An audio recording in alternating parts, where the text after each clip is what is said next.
And then all the girls are checking their hair. That's cool. I don't have any hair to check, so it doesn't matter to me. Well, a little bit. Thank you. See, it's already positive. Maura's a very negative person, if you ever seen the show. She has pink hair and... I love pink hair. Yeah. Robbie, Robbie, good? hit the mic. I want to make sure he's okay. Is everything 4K? You know, I'm singing your shit.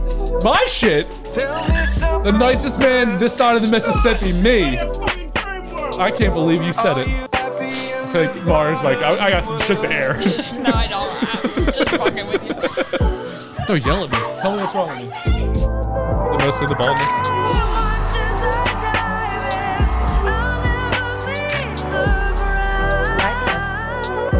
You like it? Like the mix? Yeah. It's created by me and Robbie. Robbie's the guy behind the camera. I like it. The one that keeps getting fatter. Justin, that's not nice. I'm trying to help him through negative reinforcement. Get skinny! Welcome, lovers and friends. It's me, your boy, Miss Everybody. And I am joined today by my co-host. Mar. And my other co-host. Marissa. And we are joined by motivational speaker, domestic violence advocate, professional fighter, and mom, Jamie Miller. How you doing, Jamie? Hi, I'm good. Thanks for having me, guys. I'm just seeing your tooth gems. Oh, yeah. They're so cute. It's funny because I've had them forever, and people are only like just now. Yeah, you're like- noticing them, but yeah. Where do you go to get them That's how done? I feel about pink hair. Actually, my friend does like teeth whitening in Manayunk, and she does like Steph? the little tooth gems. I think so. yeah. Yeah. Pretty good friends, huh? She was on the show. On the show too. This girl I knew for years. Yeah. Illuminate specialist. Yeah. She was on. Totally slipped my mind. Yes. Yeah, she was on. She whitened our teeth. It's been a while, actually. I asked her to do it again, and then I forgot about it after that. So, Yeah. anyway, Steph, what's up? So, Hey. you Sorry. have a lot of different titles. Told you I was terrible with names. But Yeah. Yeah. How did you get into MMA? Oh, geez. For starters, I was an athlete my whole life, competitive gymnast and sports all through school. And then at the end of high school, I didn't really have a direction and just kind of happened to go to my friend's kickboxing class and just fell in love right away. I was like, wow, I'm going to do this and see how far I can take it. And at the time, I mean, this was back in 2005, 2006, so it's a while. I'll be 38 in November, so You're going to be 38? years now. Yeah. If you're fucking listening, stop. Go to the YouTube channel right now. Literally lick her face and not touch one wrinkle. Not one divot, Congratulations. nothing. Thanks. yeah. That's crazy. How'd you do that? you. What's going on with that? I'm curious. How do you keep your face so perfect? I mean, mine's Oh, great. well, Everyone else's thank is great you. here, but No, I don't. I'm astonished at how young you Face feel. is pure complex. I was going to say 23. I literally was going to say 23. I was like, she's Really? yeah. Wow. Thank you. Her story's It too gets younger and younger. Yeah, I I love was it. gonna say. too I have to get- mature for 23. Yeah. Yes. By the way, Correct. Yeah. I'm excited by a lot of people I have on the show. When I found your Instagram page, I was like, she seems way too perfect to not talk to. I was like, everything I watched, and I watched that clip, and I said, I have to have her on. And I messaged you same day. I was like, you're the most interesting person I've seen on the internet. Aw. So amazing. and that's Thank you. like I was very excited. And the way you responded, I was like, oh, we're definitely going to have her. And then Here we are. Here we are. it's a weird transition to go from gymnast to MMA fighter. Oh yeah, totally. I mean, I've always had an appreciation for really all sports, but didn't really have like a real interest in martial arts. I think at one point I was like really into boxing, but it was just like a way for me to like try to get close to my dad when I was younger. But yeah, I just kind of like went out of moral support, but then just kind of I was like, damn, I love this. I just wanted to see how far I could take it. At the time, like women weren't really on the MMA scene as much. It was more of like, Muay Thai and I mean, really wherever we could fit in, we were in. So I started off competing. I was boxing and then did some Muay Thai, did a little bit of kickboxing as well, and then transitioned to MMA later once it was easier to get fights. So. Wait, so how old were you when you started fighting? I fought, I think like, I don't know, maybe 6 months after I started training. That first day I went to my friend's class. So I guess I was 19, maybe 20. Wow, that's crazy. Was the first time you punched somebody inside of a gym, or was it on the street? Like, were you like? I was never like, I was very shy, quiet person. I've never been in a street fight before, and but I've always had like that hunger and determination, and I always wanted to be better than boys, like at literally everything when I was growing up. So it was. But my mom was like, she would never let me wrestle. She never let me play football, which were like the things I really wanted to do. Yeah. So. yeah, I just stayed busy in like whatever sport that I could. Yeah. So. Do you remember your first fight? Which like in general, like Yeah, just in general. Like, yeah. So it was my first fight was like a non-sanctioned boxing tournament in South Carolina. bar fight. Well, yeah, I'm like, you've Kind never been in a of. street fight, and then wait, are we classifying bar fights as different? I don't know. I might as well. Okay, because I'm say like, the same if thing. I've gotten in fights not in a ring, you had to have gotten in fights not in a ring. If you're never. Have you? Well, yeah, Okay. but okay, I was I like was always not afraid. on my own. Like I was Yeah, the no, one no, who like no. started it, but like I'm not gonna have somebody like throwing fists at me and not punch back. Yeah. you know? Same. Yeah. It was not But ever started. I feel like most people are surprised at that, but like in a way, I feel like when you are the one, like it's a respect thing. Once you like step in an octagon or something like that, or you're like Totally. training MMA, like there is a lot of respect behind you, like jiu-jitsu, all the things. I feel like there's so much respect behind what you do that you like don't take it to the streets. No. And honestly, if somebody tried picking a fight with me now, I mean, obviously, if they put their hands on me, it'd be a completely different story. But Right. Go ahead. I'm okay. I feel like I was gonna poke her, then I was like, yeah, she might actually hurt me. I don't want to poke the bear. But yeah, I would just, for someone to try to pick a fight with me, especially like at a bar or something, it's just like, it's so stupid. I'm like, let me Right. just walk away. So Right. something like Older ridiculous now, we doesn't can say that. happen. Yeah, for sure. Do you remember your first pro fight? Was there a huge difference between, obviously you're just sparring and then you go to a real professional fight? Do you remember, like, were you nervous before? Were you excited? I What was the- excited. My first pro fight. Yeah. Yeah, I was excited because it was hard for me to get fights. I don't know if it's because there was like word of mouth and people would hear about like what gyms I was training at and my skill level and things like that, and nobody would ever really agree. So finally, when this one girl did, who happened to be like one of my old training partners, I was excited. Like, it was kind of weird because we knew each other so well, but it was like, screw it, like whatever. It was my first pro fight. Yeah, I was in Cincinnati, Ohio. So, but it was cool. I won. I caught her with a rear naked choke to finish. Yeah, it was good. That's so kind of like awkward. Like, Yeah, it was. But were you like surprised when they were like, okay, we got you someone, and then they tell you, and you're like, Yeah. huh? I mean, not really. I was just more excited to do Okay, it because okay. at that point, it's just, to us, we see it as a sport. And Right, we don't right. we're not really angry toward each other. Like, It's not there's- personal. Yeah. Yeah. Well, it happens even in like the UFC, like at the big leagues, where they you train in so many different gyms like throughout your career. Yeah. I'm sure too, where it's like, if the opportunity presents itself, then you're gonna take it. Yeah, totally. Yeah. So, and especially at that time, because you're just so hungry and Yeah, eager to you're fight. like, and, put me in. Yeah. Yeah. So, Do you do something? So how long ago was your first pro fight? I went pro in 2013. So do you do something different? So before your first fight, you probably have a ritual. Between then and now, has it changed? Like, did it used to be anger and now it's just more meditation, or is there a change? I was never really angry, but I think the difference for me was, I think how I prepare myself mentally now. Like, I used to like to have a lot of people around me and a lot of people like kind of hyping me up and kind of a lot of noise, I guess, just to drown out my own like madness going on in my head. But I've worked with some like mindset coaches in the past that helped me a lot on how to better prepare myself mentally and to like really kind of like get in the zone and just focus on the fight and not really what's going on around me. So You're like out of performing and into like just doing what you do Right. for you. Yeah. Yeah. Yeah. How do you what do you do for your mental game besides fighting? It's funny because a lot of people I find, well, at least for me, I can't really speak for other people, but for me, that was something I neglected a lot, which I didn't realize I did. Because, the fight game is so a high percent of it is mental, and a lot of people forget that. And so there's a lot of things that I learned working with my mindset coach, but a lot of it is just really being accountable for like your training sessions and being more aware of like how you're performing in the gym and on the mats and like what you're doing wrong, how can I address this, and like how I change it or do something differently next time. But it's really about just positive reinforcement with yourself. And just sort of being more in tune with your self-conscious and not necessarily like you find once you're in tune with that, how to block out like negative thoughts even from yourself. And so you just really kind of like find yourself in this zone like at all times, which I liked because it carried over into other aspects of my life, which helped me a lot. So you spoke about the mental game, but the physical game has to be often equally as important. So besides rolling on the mat, what do you do to train your body to get ready to punch somebody else in the face?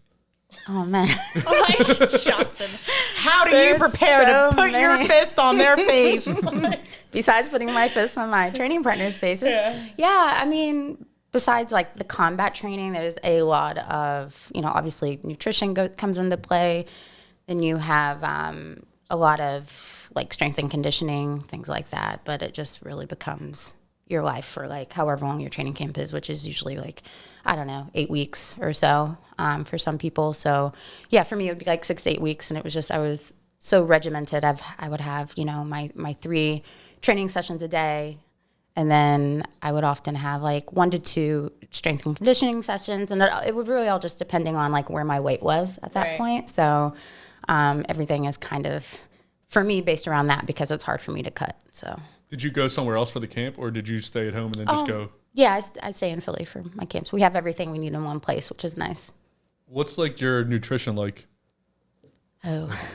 like what do you eat on a day-to-day basis if you're getting ready for a fight? I just keep it really clean, really light. I tend to eat a pretty big breakfast. I'll eat, like oatmeal, avocado, like fruit bowls, maybe some turkey bacon. I just try to keep it really lean. Sometimes salmon for breakfast. What? Marisa posts turkey bacon every fucking day of her life. My girl.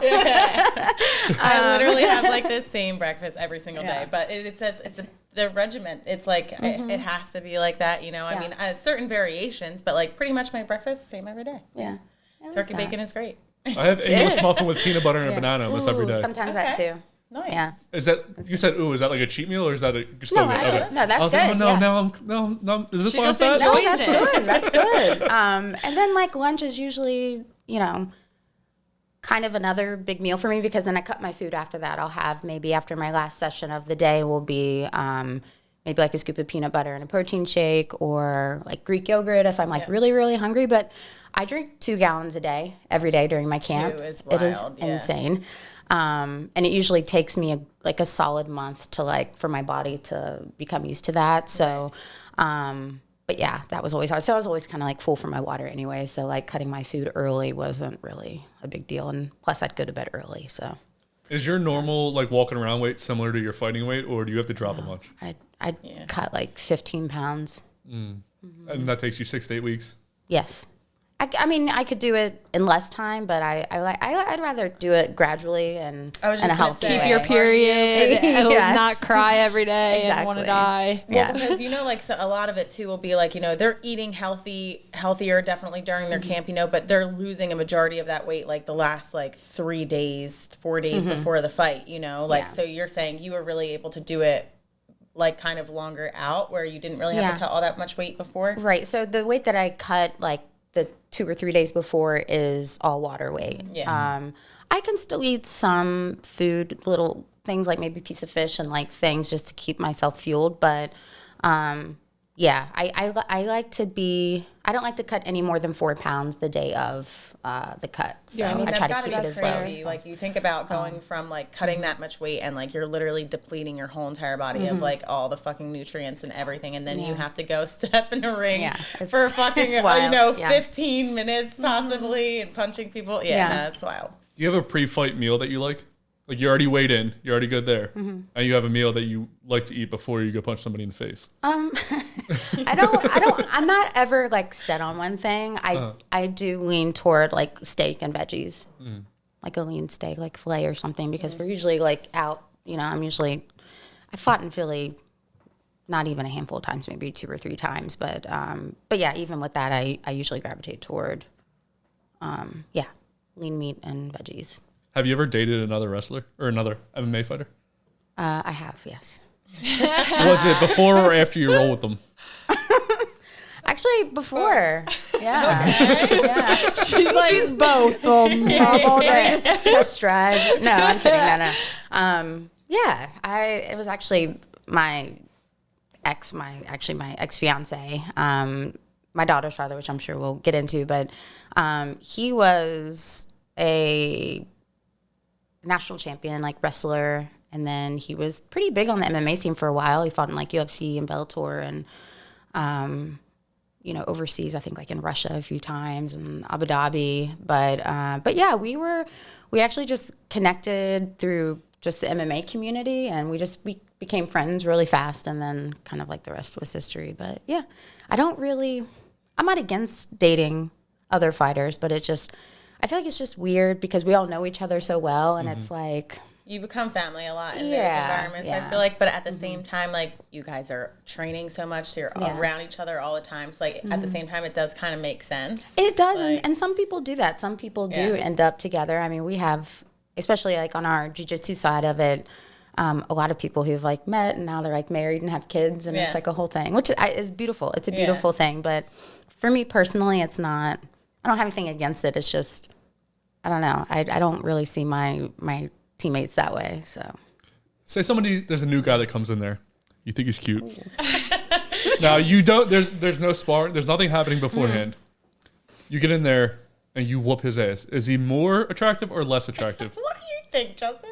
I'm curious. I mean, I don't know. Like, do you want to be the dominant in a relationship? I don't know. Would you lose respect for somebody that you whooped their ass? No, because I mean, I don't know. I just Yeah, I feel like so many slightly. things to talk. There's like a little slight, I like think, let's just change. Like, I Well, what is Marisa saying? What? I just feel like that's like such a tough question. don't know. It Like is a tough question.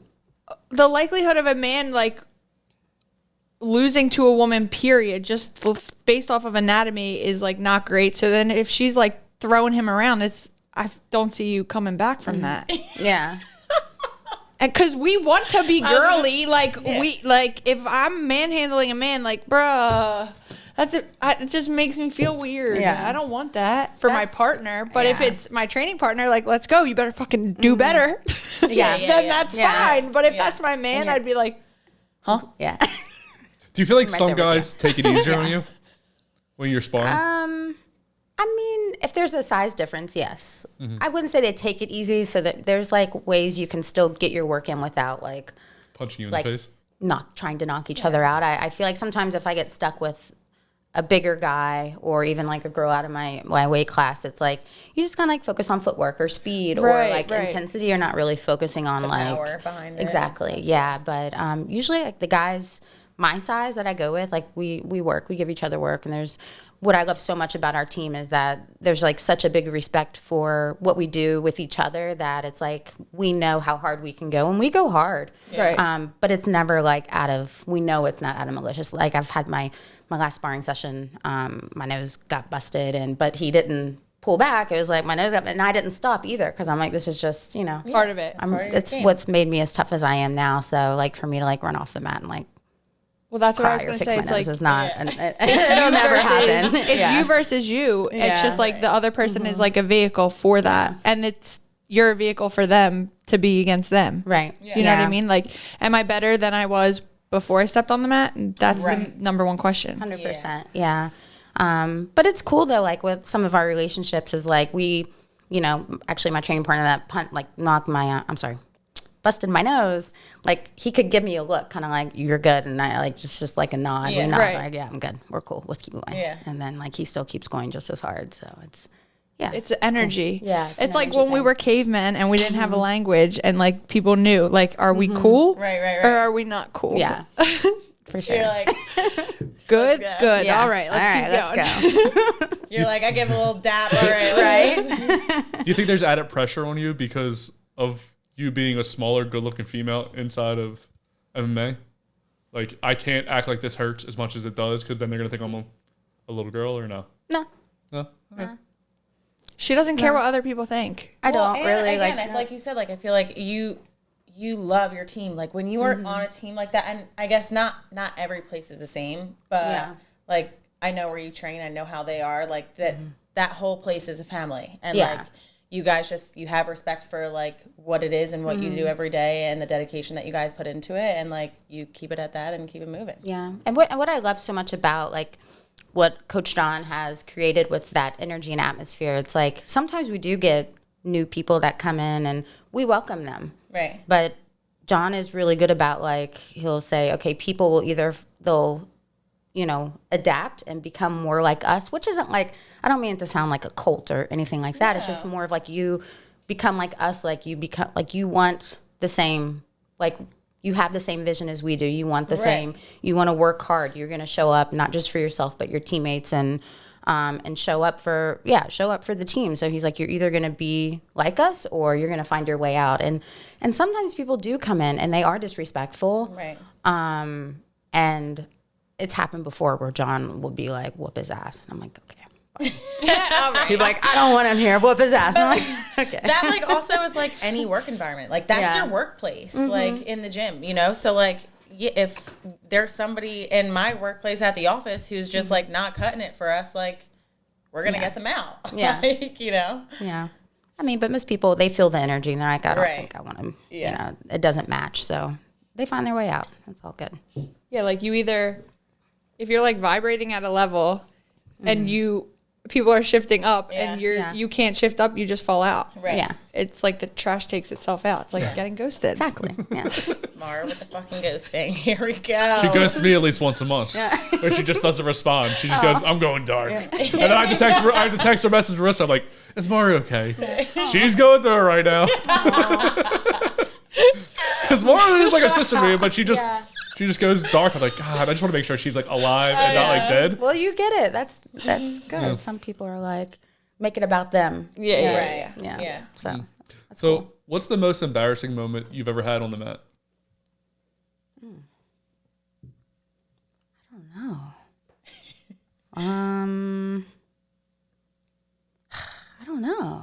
Embarrassing. It's such a weird question because is. like if you don't get embarrassed, really, Right. it's like you just kind of like like keep it pushing probably from what I'm gathering. Like, at was least. there ever like a time like you like accidentally like farted in front of like the guys? No, thank like, God. or, like, No. You I like never silly farted. little things. I Like, don't think anything, nothing like that, no. But I mean, there was a time I got yelled at pretty bad by one of my coaches, and at first I didn't think he was serious, but he was serious.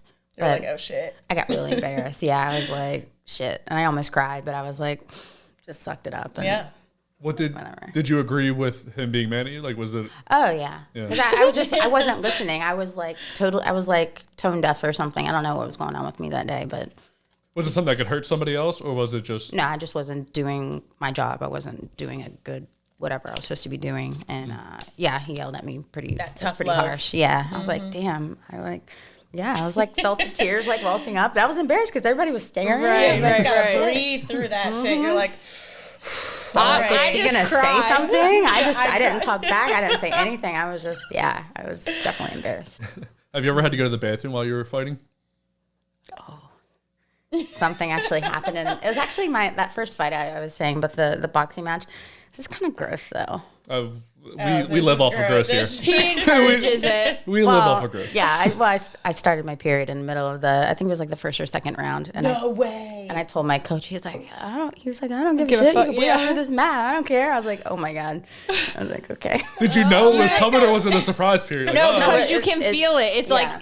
like a switch goes off. It's like ding, we're here, and you're like, like, no. oh my God. If you're not prepared, it That would sucks. have been, that could be wild. Because I mean, was it a boxing match or MMA? Yeah, Okay, boxing, I was gonna say if it's MMA, like you get them in like a triangle choke or something like that. It'd and be you're terrible. like- Yeah. You're like you're gonna double lose today. Yeah. Was it noticeable outside of your shorts, or like I don't think nobody so. I knew? had like dark shorts on. Like Okay. nobody noticed, and nobody was like looking at. You Right, know what I right, mean? right, Nobody's right. like. Switch up your Yeah, footwork, like yeah. get real close. And luckily the rounds were really fast. I think it was like 2-minute rounds or something like that. Okay. So it was like, yeah. But you still won.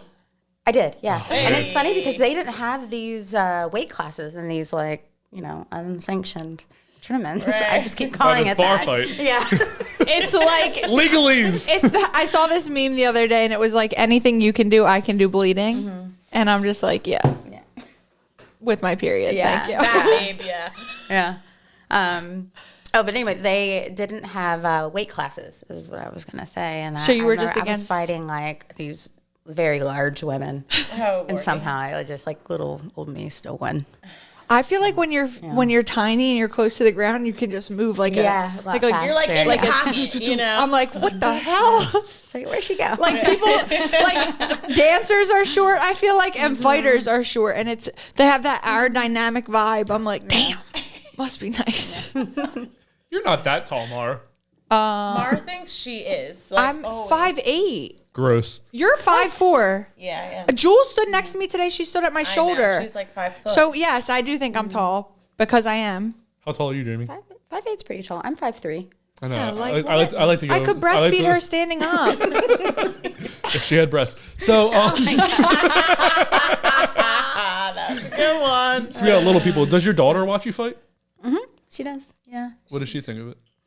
It's normal for her. I mean, she grew up crawling on the mats like when she was a baby, and yeah, it's normal for her. I mean, she supports me like 100%. Like she's watched me fight live. I don't know, maybe 2 or 3 times. Otherwise, it's just like on TV, Right.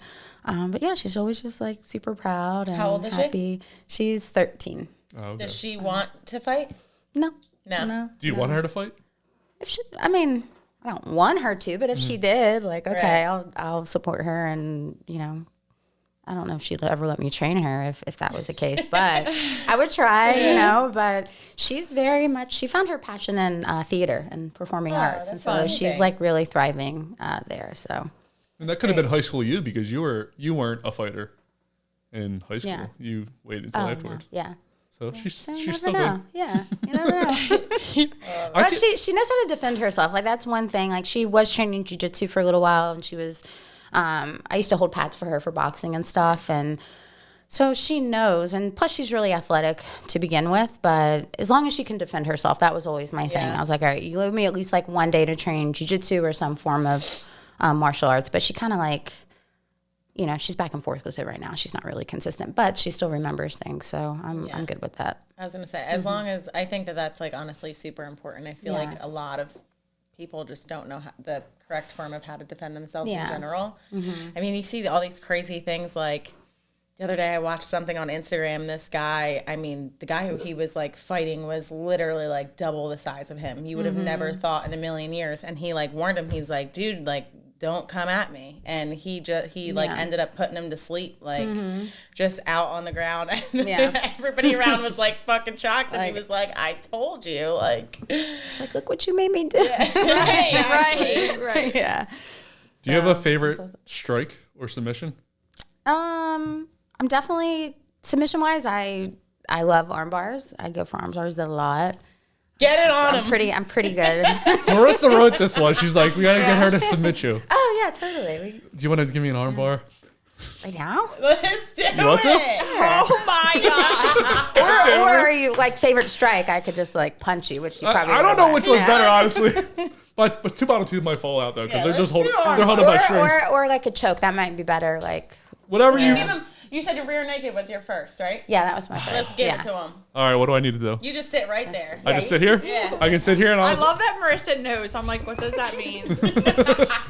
I'll just stay right here and I'll let everyone know if she can even hurt me because I don't. Oh, think- if she can even, she'll put you to sleep in 2 seconds. I'm very. You do have to tap if you feel it because Okay, I will. don't actually want you Just give her like a little. Yeah, we're only like 10 minutes in, bro. Okay. do like a really lot. Just So she's put her Get forearm on around in my there. neck, and then she's putting her hand behind me. Low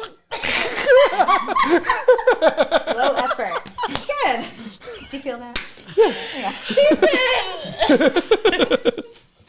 I feel that. I don't know. Nobody was naked there, so I'm not really too excited. This is rigged. I know. I'm like, I was so excited when she said rear naked. I was like, get the camera on her. she's like,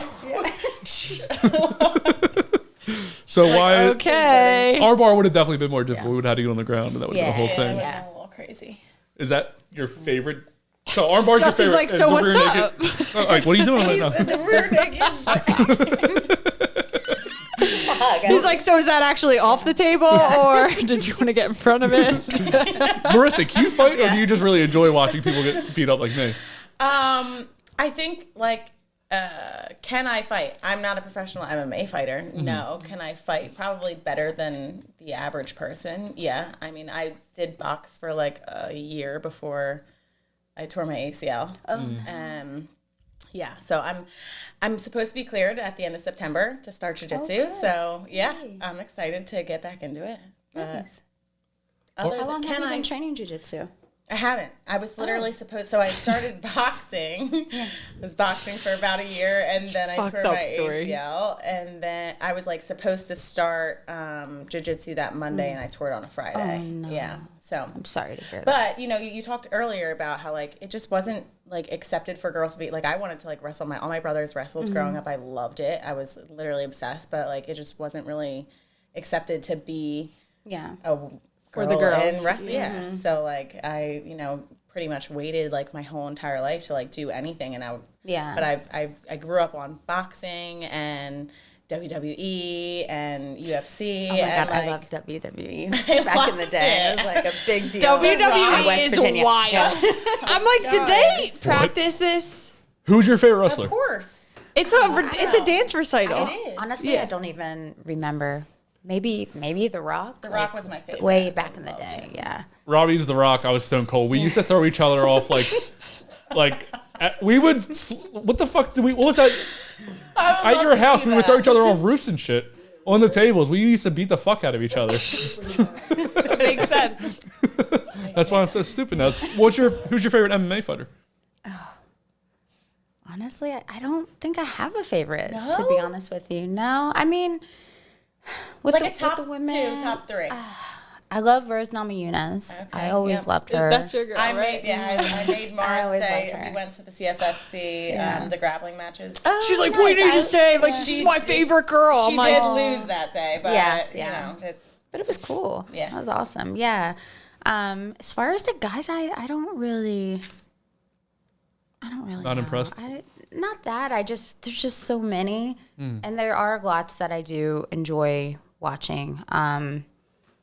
Let's see. I mean, can I just like stick with the Philly fighters that I love? Like Tom Brady, Pat Sabatini, and Jeremiah Wells, and Andre Petrovsky, and all the Philly guys. I'll just say they're my favorites. So I'm going to play a game with you. It's called First Word. What's going to happen is I'm going to give you a professional fighter, and you're going to give me the first word that comes to mind when I say that fighter's name. Does that make sense? Okay, yes. We're going to try to do it fast. Are you ready? No. All right. Sorry. Here we go. Conor McGregor. Weirdo. John Jones. Sorry, Connor. Like, does it have to be fighting related? Or No, just it can be anyone? anything. Oh, like it'd be like asshole, like bad example.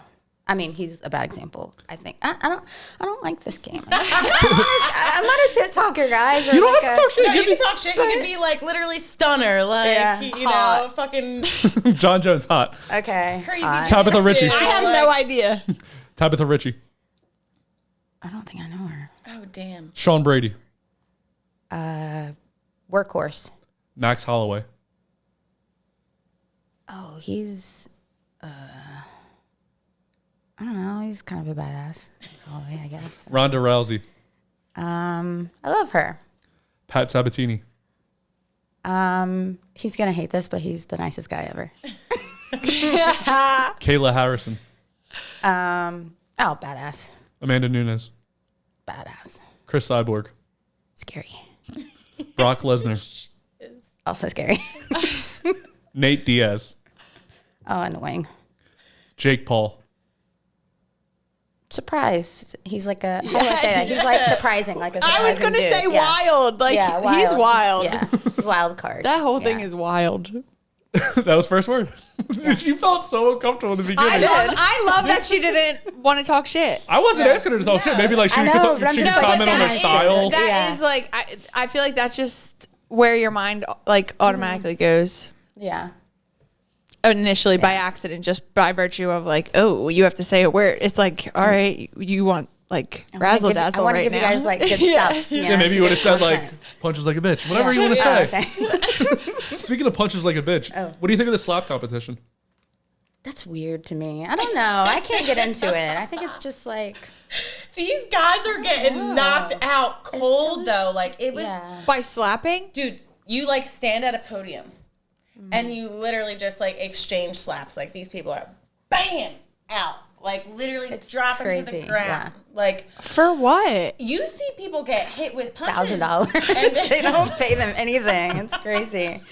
That's crazy. Just drunk dudes. I was just gonna say, some of these guys are just like hillbillies, like coming on in, like let's fucking go. Yeah, it's wild.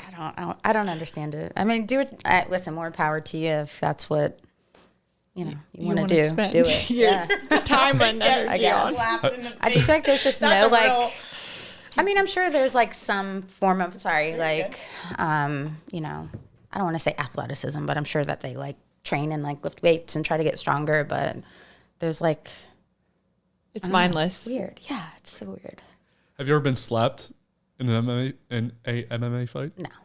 What about like sparring? Nothing like that? Like in a joking way. Yeah, like we mess with each other sometimes. Yeah. Do you like to be smacked? Not really. Kind of makes me angry. Yeah, literally. So that's like, not I a kind of want to fucking hate you now. that's not a kink for you? No. Do you have a kink? Not really. You're very vanilla in the bedroom? No. No, bitch, that's not what I said. Okay. Marisa, do you have a kink? Yeah. I mean, I feel like a lot of girls. It's not like a kink necessarily, but like I definitely do like enjoy rough bits. Like I like a good mix, but like I like to be choked. Rough bits. Yeah. rough bits, like bites? Honestly, no. The bites are like I'm not trying to have marks on me, and like there's like this one person who like anytime he's been like one of those floaters throughout the years. Like anytime I like leave with bruises, I'm like I like it a little bit, but not like that. You know, But it's a you little know what too you're much. getting when you call this guy, yes? Yeah, I do. So over and over again, why do you keep going back to him? Ain't no way. He's out for good. He's out for good. Okay, we'll check back in 6 months. What's the hardest you've ever been hit, Jamie?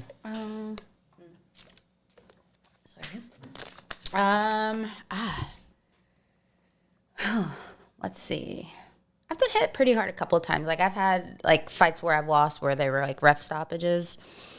Because it was just, TKO, I was getting punched a lot. But I would say like the hardest I think I ever got hit, but it didn't knock me out, but it was actually in sparring one day where I was going in for a shot and my partner just kind of like lifted their knee up and my head went straight into their knee. No, I'm sorry, it was my eye. It was my orbital, and I thought it was like it probably was a little bit fractured, but I didn't get it checked out. But it was like it was bad. Yeah. How long did that take to heal? A long time, like a solid 2 months, and then it was. Could you see out of it, or? Yeah. Okay. That's why I didn't go get it checked out, and I knew what they would say if I did go. Oh, you need to stop. Sound like my girlfriend, dude. She does the same shit. She's a nurse, so she just like says things. She's like, "Oh, well, this will be fine. They won't tell me anything." I'm like, "It's your eye, though, so you should go get it checked out because you're not an eye doctor. She's not an eye doctor, in case anyone's listening. She's not one of those things at all. If it has to do with your vision, your teeth, like, Yeah. But if I couldn't see, if it was like But what is she gonna felt have a like cast on her eyebrow? well, she couldn't see, and then her eye puffed She out. has shit to do. yeah. Who? Jamie or my girlfriend? Jamie. So does my girlfriend. I'm saying like why would she go get it fixed if she already knows what they're gonna say? She doesn't know. She thinks. She has a No, 95. it's a third eye knowing. Women, I'm telling you, we know have that. things. Well, because like that's like also part of the thing is like once your coaches know and shit like that, like they can't like they physically can't be like, oh yeah, we're just gonna keep training with you like Yeah. this. Like no. They're Yeah, gonna I be mean, like- I stopped. I put ice on it, and I was careful. I didn't spar for Right. like the longest time. I was careful. I just did like drills, and I kept training, but I didn't put my eye in like harm's way. Do you get paid to train? In camp, yes, from So sponsors. is that, I was gonna say somebody sponsors Yeah. you to train. That's pretty cool. Yeah. Do you always get paid to fight if you win or lose? Yes, Okay. Yeah, You make so a lot you more get- money if you win.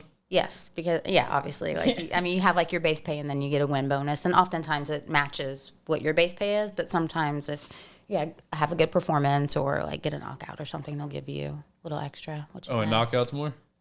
I mean, not always. It's kind of like under get, the like, table. They'll bonuses, just right? they'll give you like, oh well, like here's your your check, but we want to Yeah. give you this because it was a good performance. So they'll give you extra. But sometimes. also, like in the UFC, like the guys who you see who are like really like headlining the cards and stuff like that, like sometimes the people who lose do make more. If they're a It's, bigger like, name. on the name. If they're the draw. Yeah. What's the most you've ever gotten paid, bonus wise, for knocking somebody out? I mean, it wasn't much. It was a smaller show, but I mean, I don't know. It was probably like an extra $500. I like how you say an extra, like it's something small.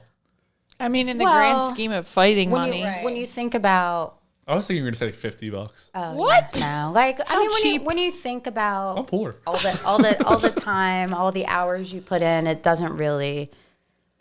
It's great. Don't get me wrong. It's like a single mom, and I'm fighting because I have to, and I gotta like provide for my kid. But and I also get it. It's a smaller show, but it's nice. But it's not a lot of money when you look at the whole picture. Right.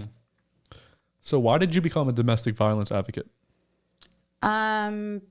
Because I became an advocate because I'm a survivor myself, and going through what I went through, I wanted to, because it was such a crazy ordeal, and back then I didn't know about really domestic violence at all. Like I knew the situation I was in was not good. I just never really labeled it that way until I started talking to other people on the outside of it, like when I had to. Like I wasn't aware of resources, and so once I started utilizing resources and coming in contact with other advocates and people helping me was when I realized like, oh, like they're like, do you know what domestic violence is? Do you realize this is what your situation is? And I was like, oh my God. And so, but through that and coming out on the other side in the way that I did, I wanted to sort of be somebody who can sort of fill that gray area for other people going through it who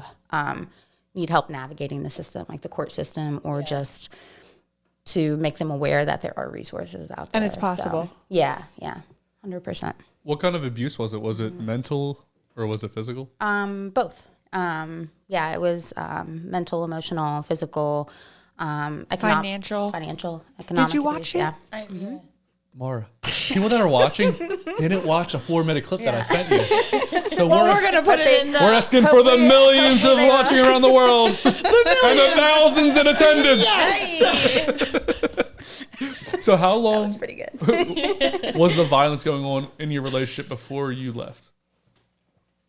Yes, yeah. We were together for 6 years, and it went on the entire time. Really? It didn't like. Yeah. You didn't.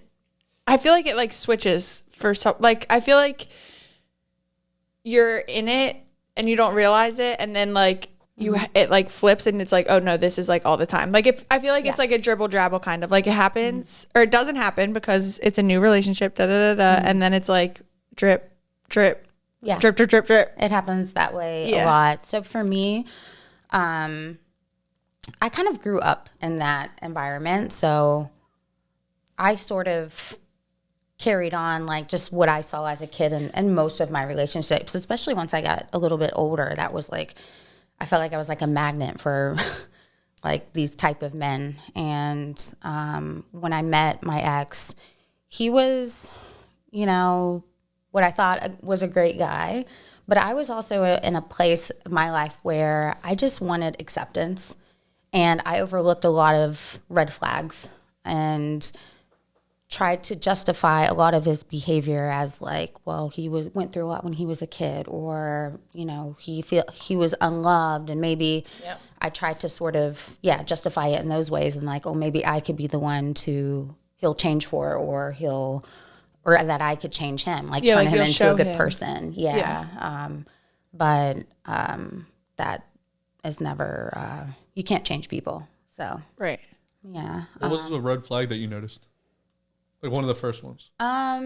He was really controlling, but always did it in like a joking way. Can you give an Don't example? get me Yeah. started. Can you give an example?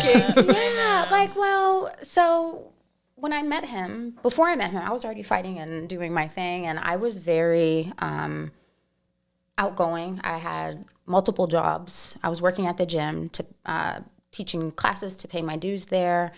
I had a lot of friends, and when I met him, it was like, I would also say the jealousy too was a big thing. He didn't like that I had so many like friends in general, but then also like my guy friends and training partners, he just did not like. And it was always a thing like, oh, you're going to go train again. And like, we just always had something to say about like, oh, they're probably just looking at your ass. And like, no, I'm just kidding. Like, but when you wear those tights, like, I'm like, like, what is it? Like, just, what are you trying to say? But yeah, it was always something like that. But eventually I started, I felt like he latched on rather quickly to me. And I just was slowly becoming more and more isolated and didn't really realize it until my family pointed it out. And, but by that time I was, already like under his full control and like pregnant. you had your blinders on. Yeah.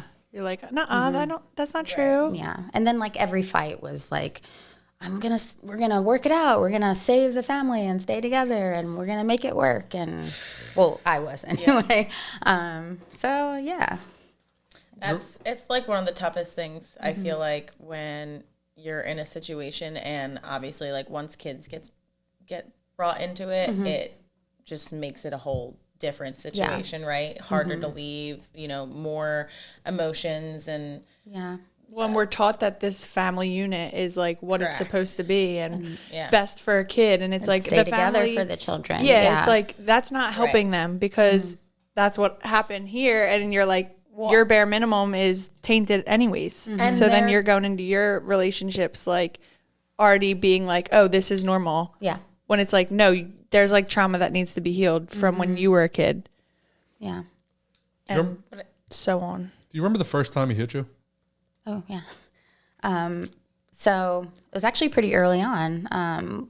At the gym where I worked, we had like a new member come in this particular day, and all the guys were just kind of like sitting around, like talking shit after practice. And it wasn't like a gym, like like an LA Fitness. You walk in and it's like a whole, you get a tour of the gym. It wasn't like that. It was like a fighter's gym. Like the guy came in, wanted to train, wanted to fight, and I just kind of like told him what we offer there. And then I was just like, oh, and here's all the guys, and guys, this is whoever the guy was. And I noticed like a change in him right away. And I was thinking like, what now? Because by this time it was like always something with him. He was always mad at me for something.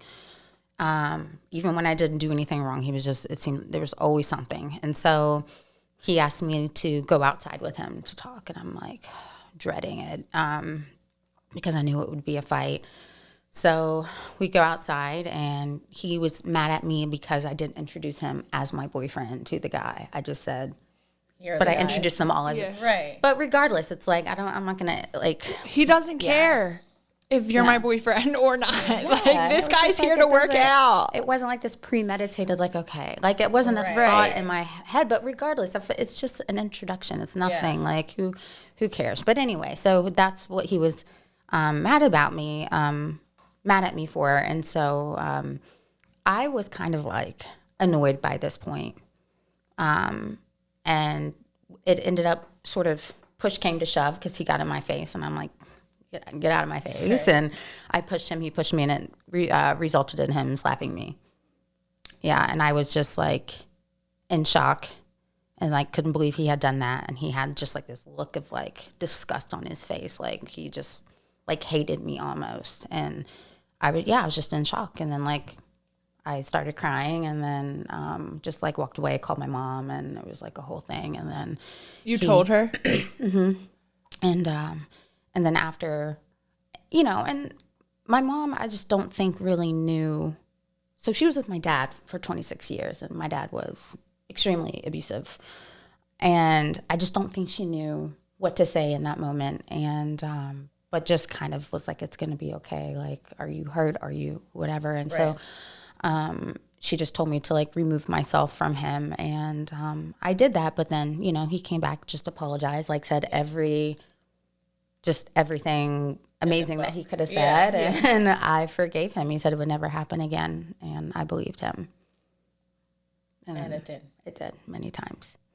That's probably like your mom's like worst nightmare. Oh yeah, getting that call from you, because it's like she probably was like, okay, like I made it through whatever my situation is, and like I would never, like I'm sure she would never wish that on anyone. And then it's like to hear like your daughter is stepping into the same situation, you're probably like sick because you're just, it's like fuck, like she saw me do it, now she's gonna see it herself. Basically. It was terrible. And then thinking, like being a mother myself now, to think my daughter going through something like that is just a no-go. You could just literally never imagine.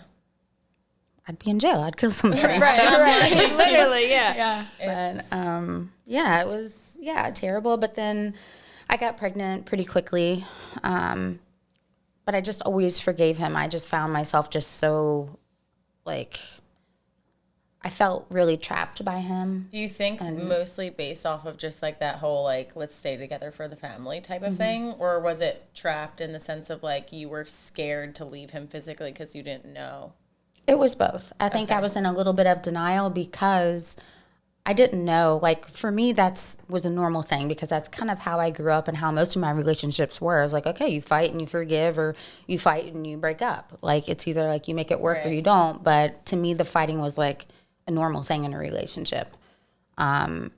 So yeah, for me, it was like, you know, I did have moments where I was contemplating leaving him before, like, it was like right when I got pregnant. And then I don't know, it's just like this weird back and forth thing you have like with yourself. And then and it's like comfortability. Like, were you living with him? Yeah. Yeah. Okay. Yeah. Her shelter, like her everyday routine, probably like it's your friend. It's all these things. It's like so not ideal to have to like be put in that situation to choose almost. Well, the thing is like I could have, but I didn't. And I think a lot of my decisions not to do something was based out of fear. Right. And also a lot of things that I did do was based out of fear. So he was actually living in my house with me, and but he was like fighting, like I went from having like 2 to 3 jobs to no job, and then I was like quit training and I wasn't working at the gym anymore because he just always had to be on top of me and know where I was at all times. And so I felt really trapped. I was really isolated at that point. But then we ended up getting evicted from our house. Like he wasn't allowing me to work, and then he wasn't fighting consistently, so bills weren't getting paid. So we ended up getting evicted, and we moved to Tennessee, where his family lives. At the time, we were in Ohio, where my family is. And so, we ended up moving. And then at that time, I was extremely isolated because we were staying on this, like, on a farm in the middle of nowhere. And it's like a little tiny house, and I had nobody. So. Is that where you chose to, like, leave? Were you still in Tennessee? Like, because on your video, like, I saw that you like said that you just took your daughter and you guys left and you were just homeless. Yeah. So we were living in Tennessee for a while, and then he got this, I guess he knew somebody from New York, and they put together an idea to open up MMA, like fitness type gyms inside of Sweat Fitness. Okay. This was back in, I don't know, 2008, maybe 2008, 2009-ish. And so at that time we were in Tennessee, and that's what brought us to Philly. Okay. And so I ended up having my daughter, in Philly. And then we split when she was 4. Okay. At that time, like the abuse, everything I'd gotten, like just, it was scary a scary time, like just to be alive and like living with this person who was also developing some like mental health issues. Yeah.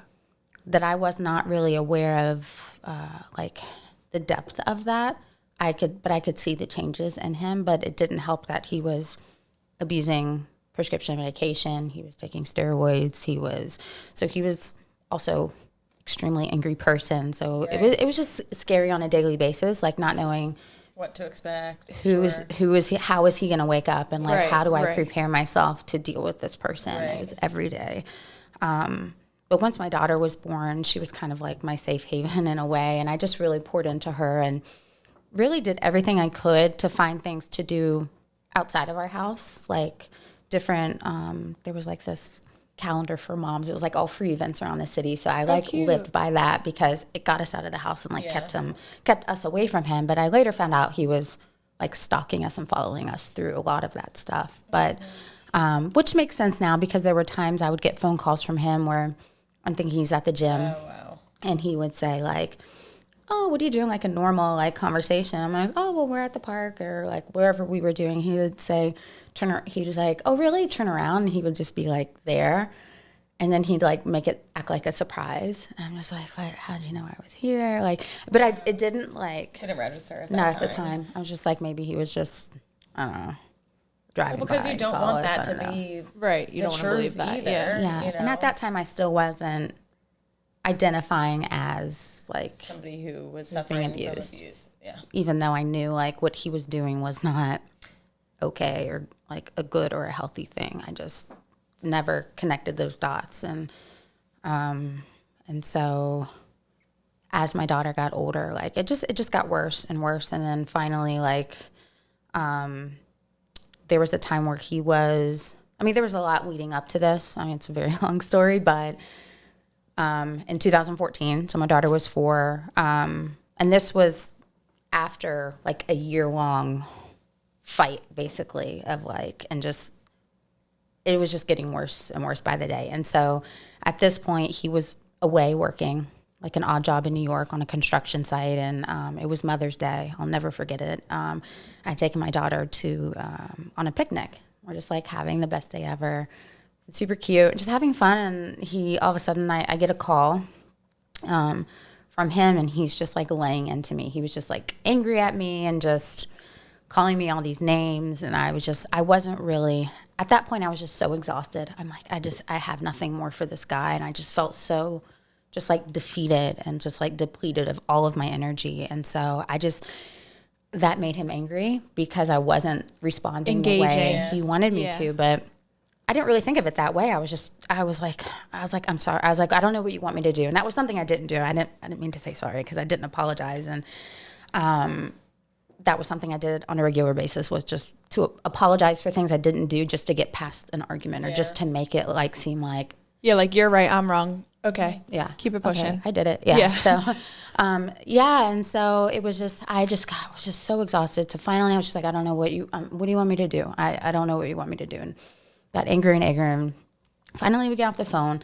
I called my mom and told her what had been going on like that previous year, like leading up to that point. And she was just beside herself. And he was working to get money to pay for a trip down to Cincinnati he was supposed to be in somebody's wedding. And so I took that as an opportunity, like, great, like I get to see my family for the first time in a year. Wasn't really speaking to them much. And so basically my mom was like, well, why don't I just send you guys money, hop on a train, and you guys just deal with it when he gets here, and then like go home and if you're going to split up. She's like, but you can't go on like this anymore, which was a scary thought because this is not the type of person where you can say, I'm leaving you. Like, I can't do this. Like, it doesn't, people like mistake that. They think it's easy, maybe easier in the beginning of a relationship. Like I could have been like that day he slapped me, I could have been like, fuck you, like get out of my house kind of thing.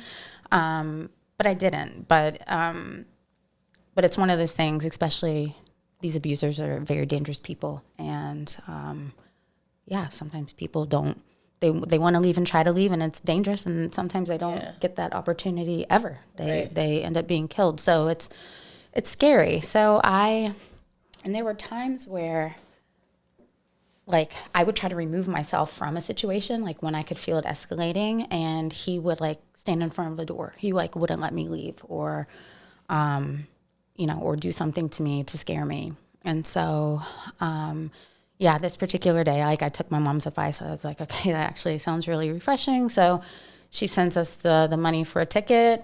I grabbed the ticket, and then that next morning we jump on the train.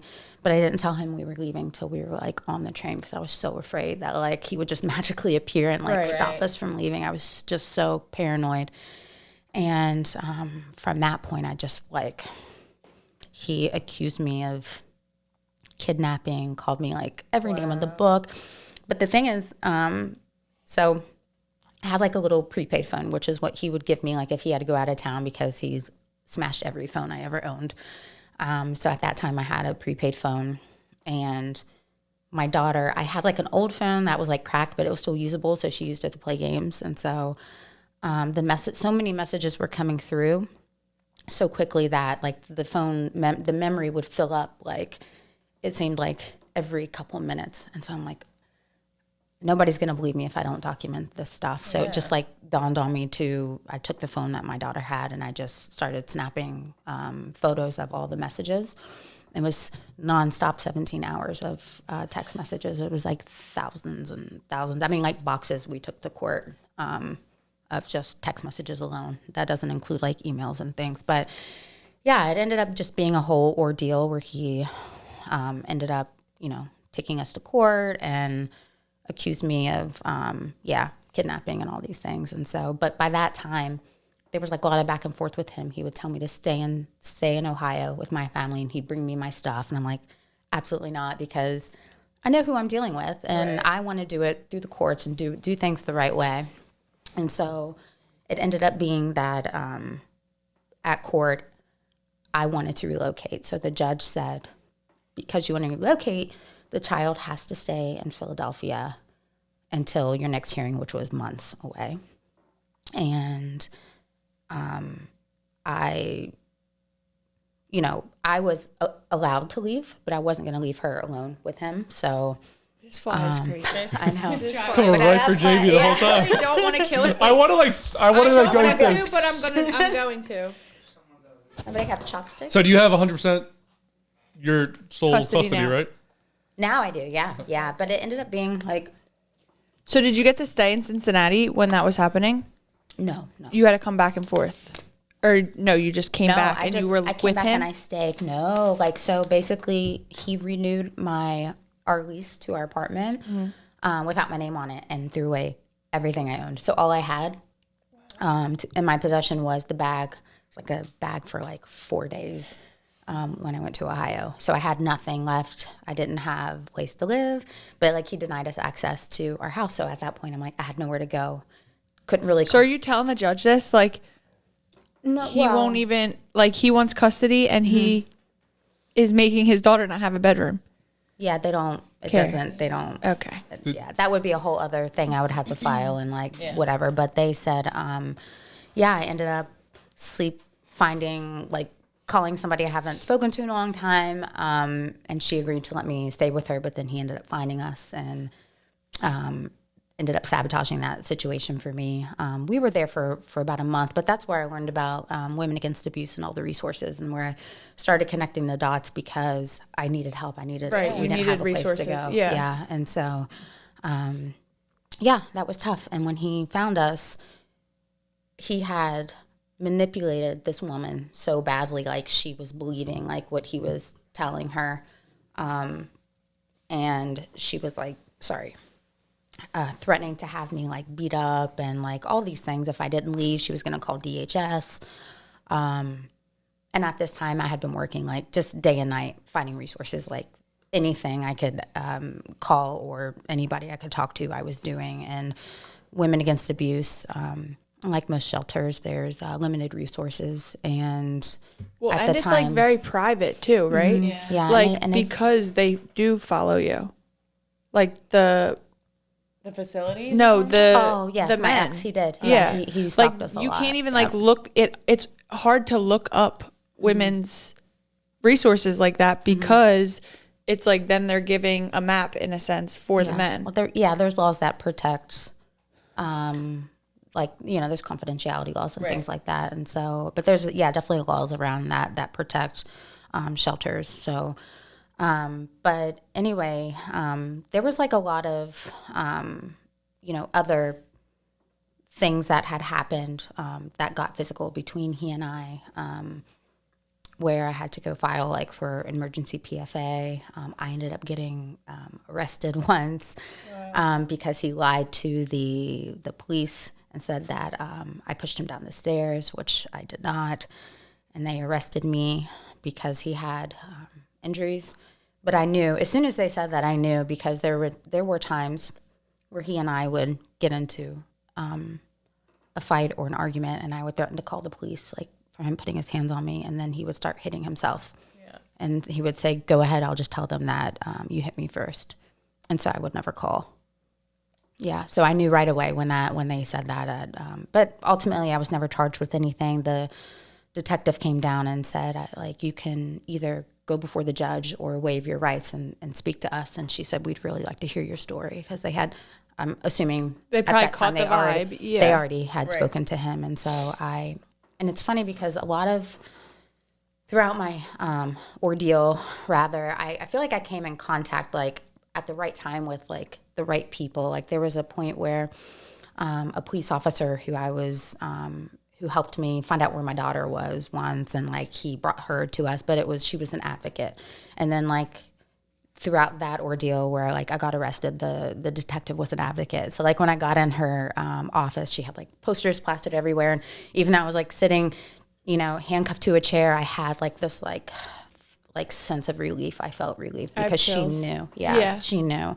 And so from there, like, I still didn't have a place to go. So, like, my family paid for a hotel, and I went and got the PFA. But there was just this long, it was a long drawn out, and he was a master manipulator, and the courts believed him for a couple of years before his true colors really started to show, or at least until they saw his true colors. Like, I knew what they were all along, but it was a very long, hard, draining battle, and ultimately it was my daughter that suffered the most. But we ended up getting space at the safe haven, and that's really where I started to turn my life around, and, like, just use that as from that point, it was like, this is my chance to turn it all around and just rewrite my story on my terms, and just to not really let my situation define me. And it was crazy still for a while. Even after we were safe, you never really feel safe, because he still followed me. He still stalked me. He still, times where we'd do, like, the drop-offs with my daughter, and he would, like, wait and follow us. And I would get messages from him later that night saying, why'd you go into the hardware store? Or, like, why did you... Yeah. And then he's like, and then I saw you get on the L train. He's like, where were you going? Like, stuff like that. And so I never really truly felt safe until the final court hearing where I was granted sole custody, and he moved. That was and I mean, That's I what still... I was wondering too. Is he still around or no? No, he lives in Tennessee, where he's from, and from what I know now, he's not doing very well, and it's a shame, because, like, ultimately I just, when we got the sole custody, I had kept filing emergency petitions, because I knew my daughter wasn't safe with him, and because of, like, his mental health situation. She was going through, like, crazy stuff, like, just experiencing and seeing things that she shouldn't see, and she wasn't being fed. She wasn't being cared for, and when she was in his care, and so I just kept filing and refiling. I wouldn't stop until they gave me a hearing before the judge, and finally the judge said, I don't know. So we were his first and last hearing of that day. Like, we went in as his first, and he canceled his whole docket for the rest of the day, because he said he could not believe that we had gotten this far without any sort of resolution. And, like, my daughter being, because his mental health he was just so crazy and just out of his mind. Like, you could look at him and see, like, and so, from that point, they gave him, like, a little bit of a grace period, because they said, we want to give you a chance to get well. And he chose not to take what they gave him and get well. And then that next hearing, I was given sole custody. How old was she when you got her out of the mix? She was, so what happened, 2014. She was 8 or 9. That's crazy. Yeah. That is crazy, because, like, you understand so much. Yeah. They definitely remember parts of that, and it's like, those are such imperative, like, years of a child's life. We even talked about earlier, just like the way that the influence around you changes you for life, and, like, really does, Well, it sets your lens.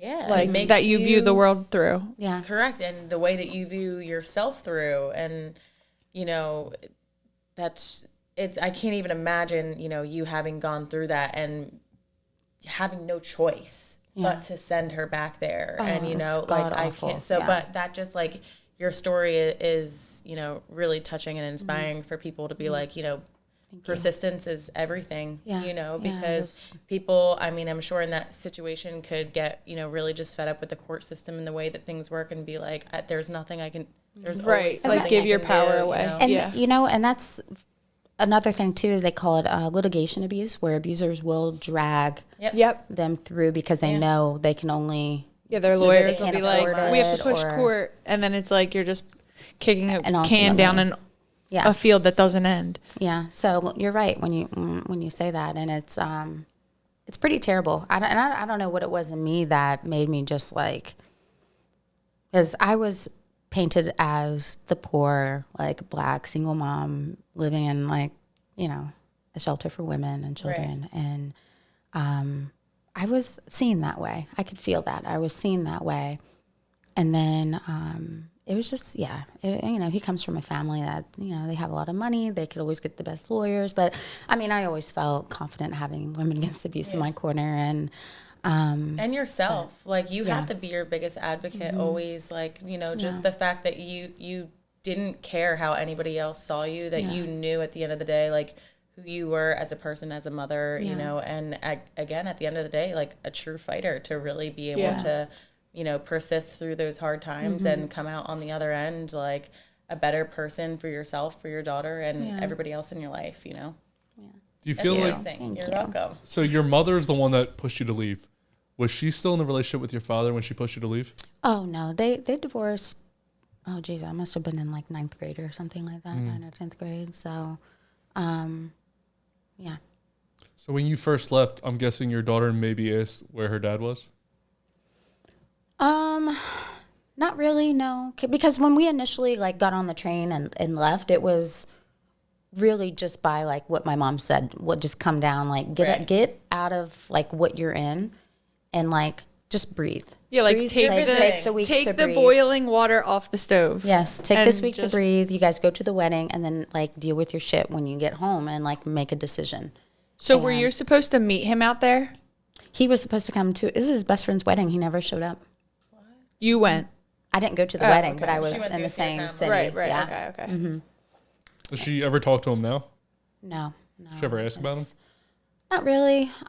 So for me, once we got out of all of that, even like once we transitioned out of the shelter, because they provide a lot of amazing resources in their program. They have obviously like their legal center. They offer childcare, counseling for both like the mother and child, and then just like different like activities and things that you can do to like help better yourself in your situation. And so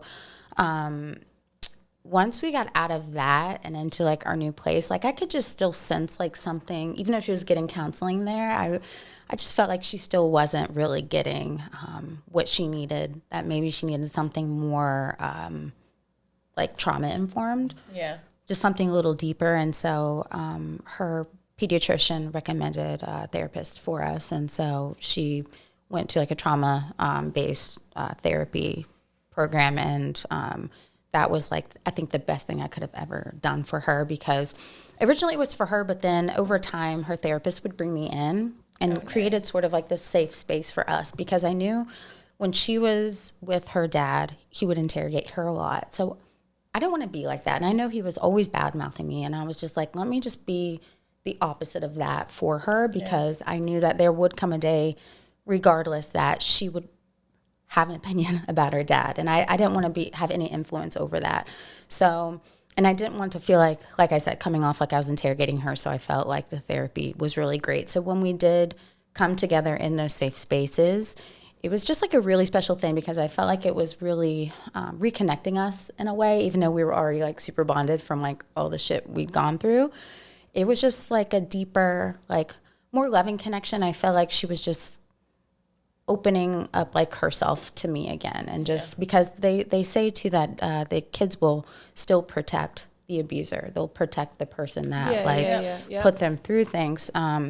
Or they might protect the other parent of like, I don't want to tell my mom this because it's really going to hurt her feelings. Right. Or like, I can't tell my mom that my dad put me through this because it's going to make her cry or something. So like, I just kind of like let the therapist do her job, and I just kind of like followed what I was supposed to do until like we got through it. And she like, yeah, she's amazing. It was really great. So, but yeah, as far as like talking to her dad now, like there were times where she would bring him up and she would have memories, like good memories, right? Of like something would remind her of him. And I do like, I'd be like, if she brought him up, I'd be like, oh, is there anything you want to discuss? Like, are you feeling anything you'd like talk about? And she's like, no. And she's like, I just remember that. And I was like, well, that, you know, I want, if she's going to remember any parts of it, I want it to be good memories. And so I just let her have that. I'm like, oh, okay, that's nice. It's good that you acknowledge. Right, and it's like that might not even have been like how it went, but it's like, okay, if that's what you think. Maury, why are you crying right now? No, because like I feel like I had, my parents weren't like domestically abusive to each other, but what you're saying, like when you're trying to protect like both parents, kind of, it's like a real thing. Yeah. Especially when you're young, like. Yeah. And then you're like a kid, like you don't need to be doing those things. Yeah. And you can't, it's so hard to process. It really is. And your children are too young to, how can we expect a child to be able to process that and then grow up to like be a normal human who can function properly in relationships? And it's just not the case. So, I felt like it was important to address that, and still important to acknowledge her good memories or whatever she might feel. And there was a time where she finally got like pissed off about it and like couldn't understand why her dad didn't want her, and just cried. And I just reassured her that he did love her, but he was just sick, that his brain was sick, and he's just not able to, you know, I didn't say like take care of her. I don't remember what word I used, but that he just, that he was sick. And so, time passed, and she just, you know, and he never tried either. He didn't try to contact her. So that was like 2017, 2018. That was like the last, like the final hearing was the last time she saw him.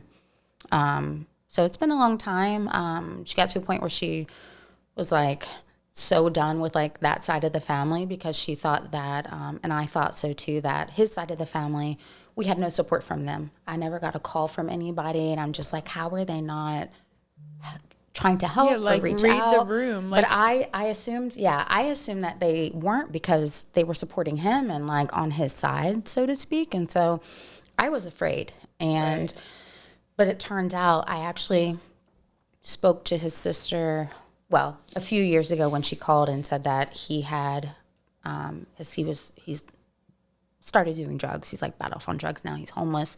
But at this time, he apparently stole his mom's car, and they thought he was coming to Philly to find us. And because she thought that because his mind was on Selena, my daughter at the time, because he kept talking about it, and he like, so they thought he was on his way. And so we had to contact like authorities here and in Tennessee, so that they could like keep watch, be on the lookout and to just be prepared. Our case was so big and like well known that my attorney now says like they still talk about it like at the courthouse and still like use us as an example. And so it was crazy. But anyway, so that happened, and then so that was like the last time I spoke to his sister.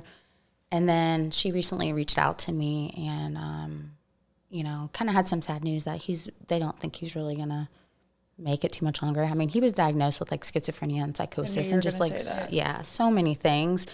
But he wasn't really willing to help himself or try to get the help he needed. And it's just really sad, because I see it as just like my daughter losing her dad, and I think that's really sad. What do you want for him after abusing you all those years? What do you wish for him?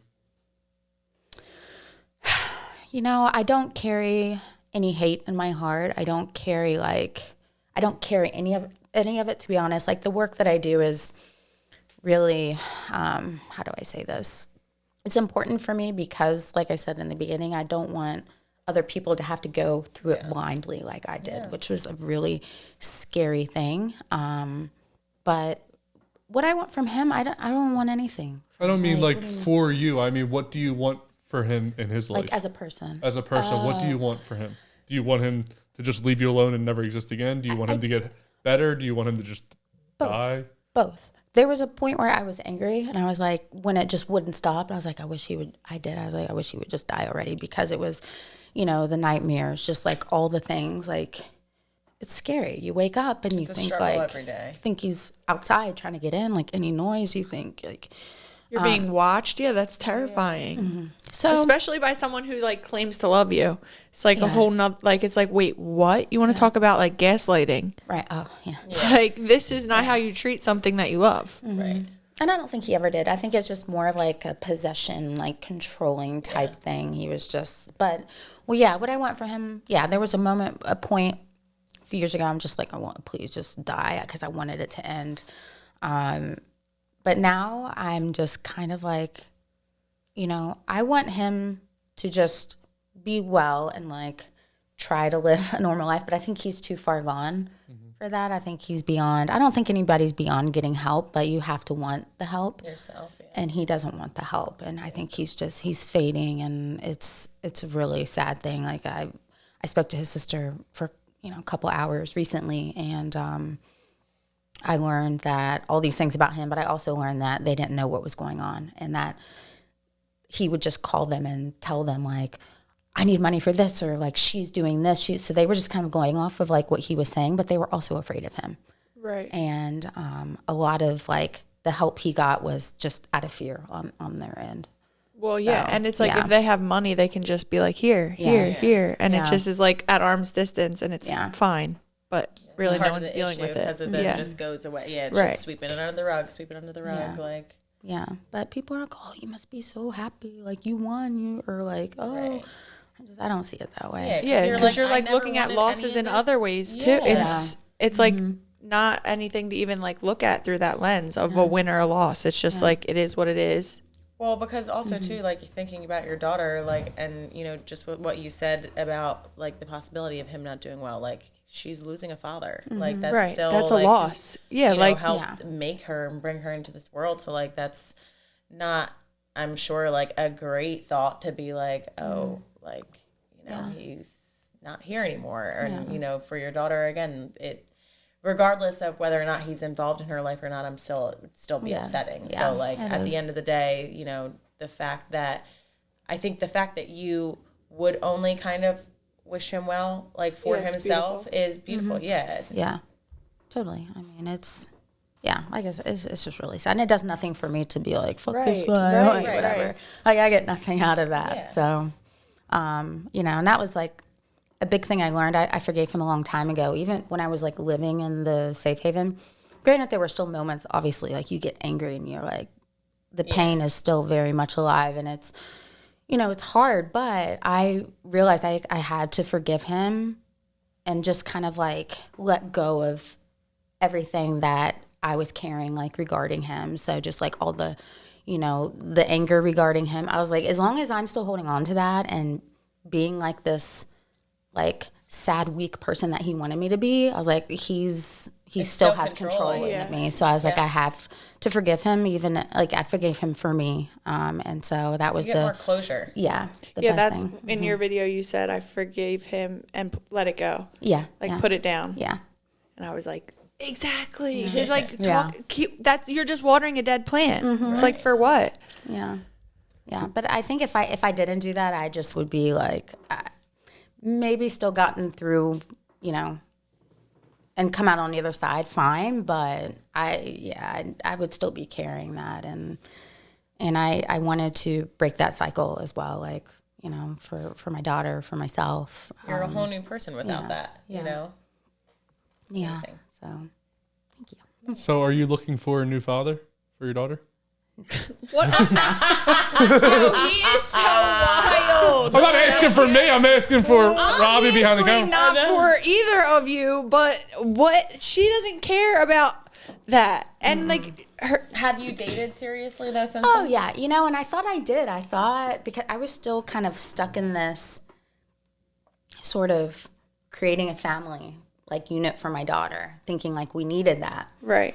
But I don't know. Like, so it took me like a couple years before I could start dating again. And once I did, I found like this awesome guy, and we were together for 4 years. I'm like, oh, this is it. But then like over time, he was a good guy, but just not for me, and couldn't really he couldn't like really match me on like an emotional level. He just like was like, maybe had some kind of block, I don't know. But there was just like a lot of things really, but we parted like fine, like we were cool and everything. But yeah, I just realized through that, like, this is not what I want for me or Selena, because I felt like I was changing myself to fit his lifestyle. I felt like I wasn't really being myself, and he was like adding to that. I just felt like I was just living for him and not for... And when you were speaking earlier about like when you were first getting into your situation and you kind of like let down the things that you like, you no longer had a job and you couldn't have a job because he didn't want you to have a job. Like, I feel like that just goes along with like this theme. And I've had a few conversations as of recent with people being like, what is it about this person that just like makes me like drop everything else, like all my values, all these things, or like maybe change or accept certain things like for the person for that time being, like what it is about that. And it's just like the comfortability. But then when you talk about comfortability, it's like, but I'm actually making myself uncomfortable because like I'm dropping the things that like I want to do for myself. And, Yeah, like, your all this bare stuff. minimum changes. Yeah. And it's like, wait a second. Hold up. What just happened there? But you don't realize it in the moment.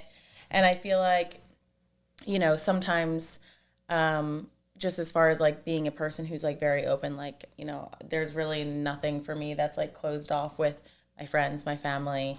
I just in general, I'm very open, and I think being open, sometimes people are like, oh, maybe you could like reel that in a little bit. And I'm like, well, no, like I'd rather honestly overshare, because sometimes I don't realize everything seeing it myself, like you have to almost be like removed from the situation to be like, holy shit, what the fuck am I doing? Yeah. So. Well, and if your focus is on like a family unit, like you're like seeing it for that. It's like, oh, like, well, this is good. It's like stable and like consistent and all of these things. And it's like, okay, but you're not you. Yeah. So. And I don't think I was ever really happy either, to be honest. Like, it just wasn't. It was just like medium. Yeah. Yeah. And like, just like lots of things really. I don't. Yeah, you're like, he's just not it. Yeah, he just wasn't for me. And that's okay. That's like the worst, not the worst, but we're just talking about this basically. It's like when you know that someone isn't for you, but they're like a good person, and like you're like, I love them like as a person, and I want them to be happy and live a fun, good life. But maybe just not with me.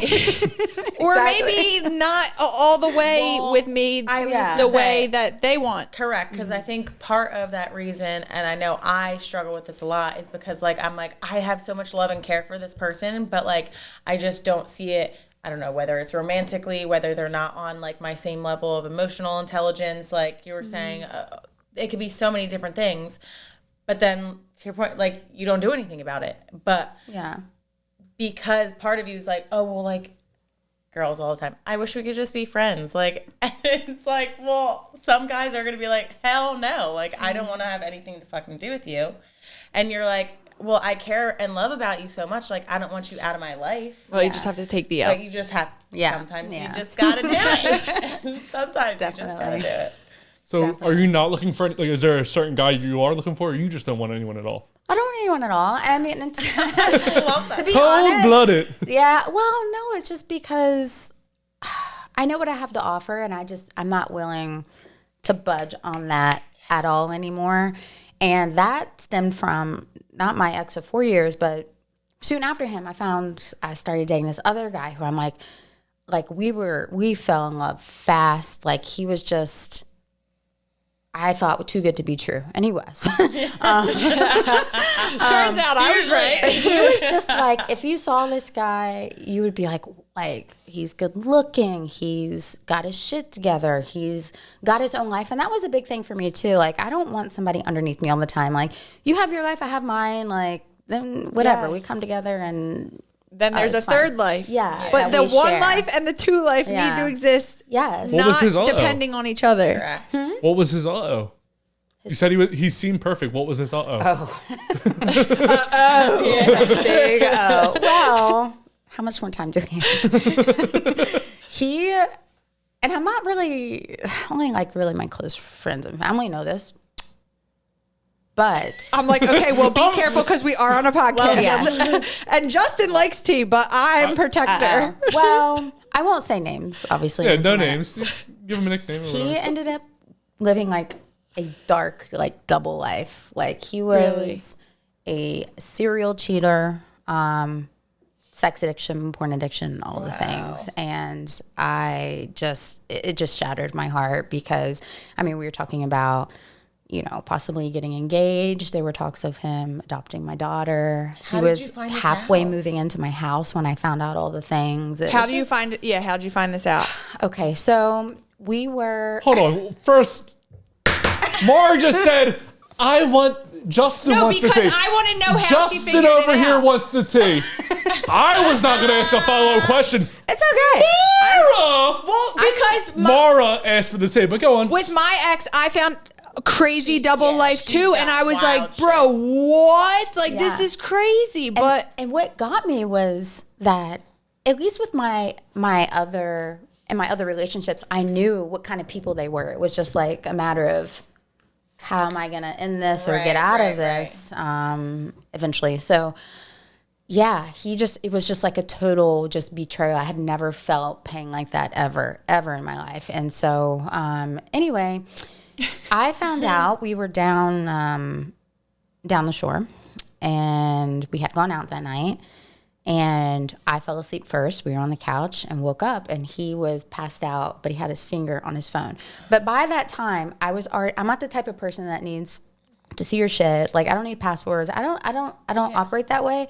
But I was already having feelings. Like, yeah, suspicious. he was showing me things. Third eye knowing. Yes, he was showing me things that I wasn't really addressing. I was just taking mental notes Yeah. and like, you know, right now it's not like I'm not going to bring this up because it's just he's just going to deny it and it's going to just be like a meaningless argument. And so even though I knew I was right in my feelings, and so I thought to myself, okay, do I take the phone?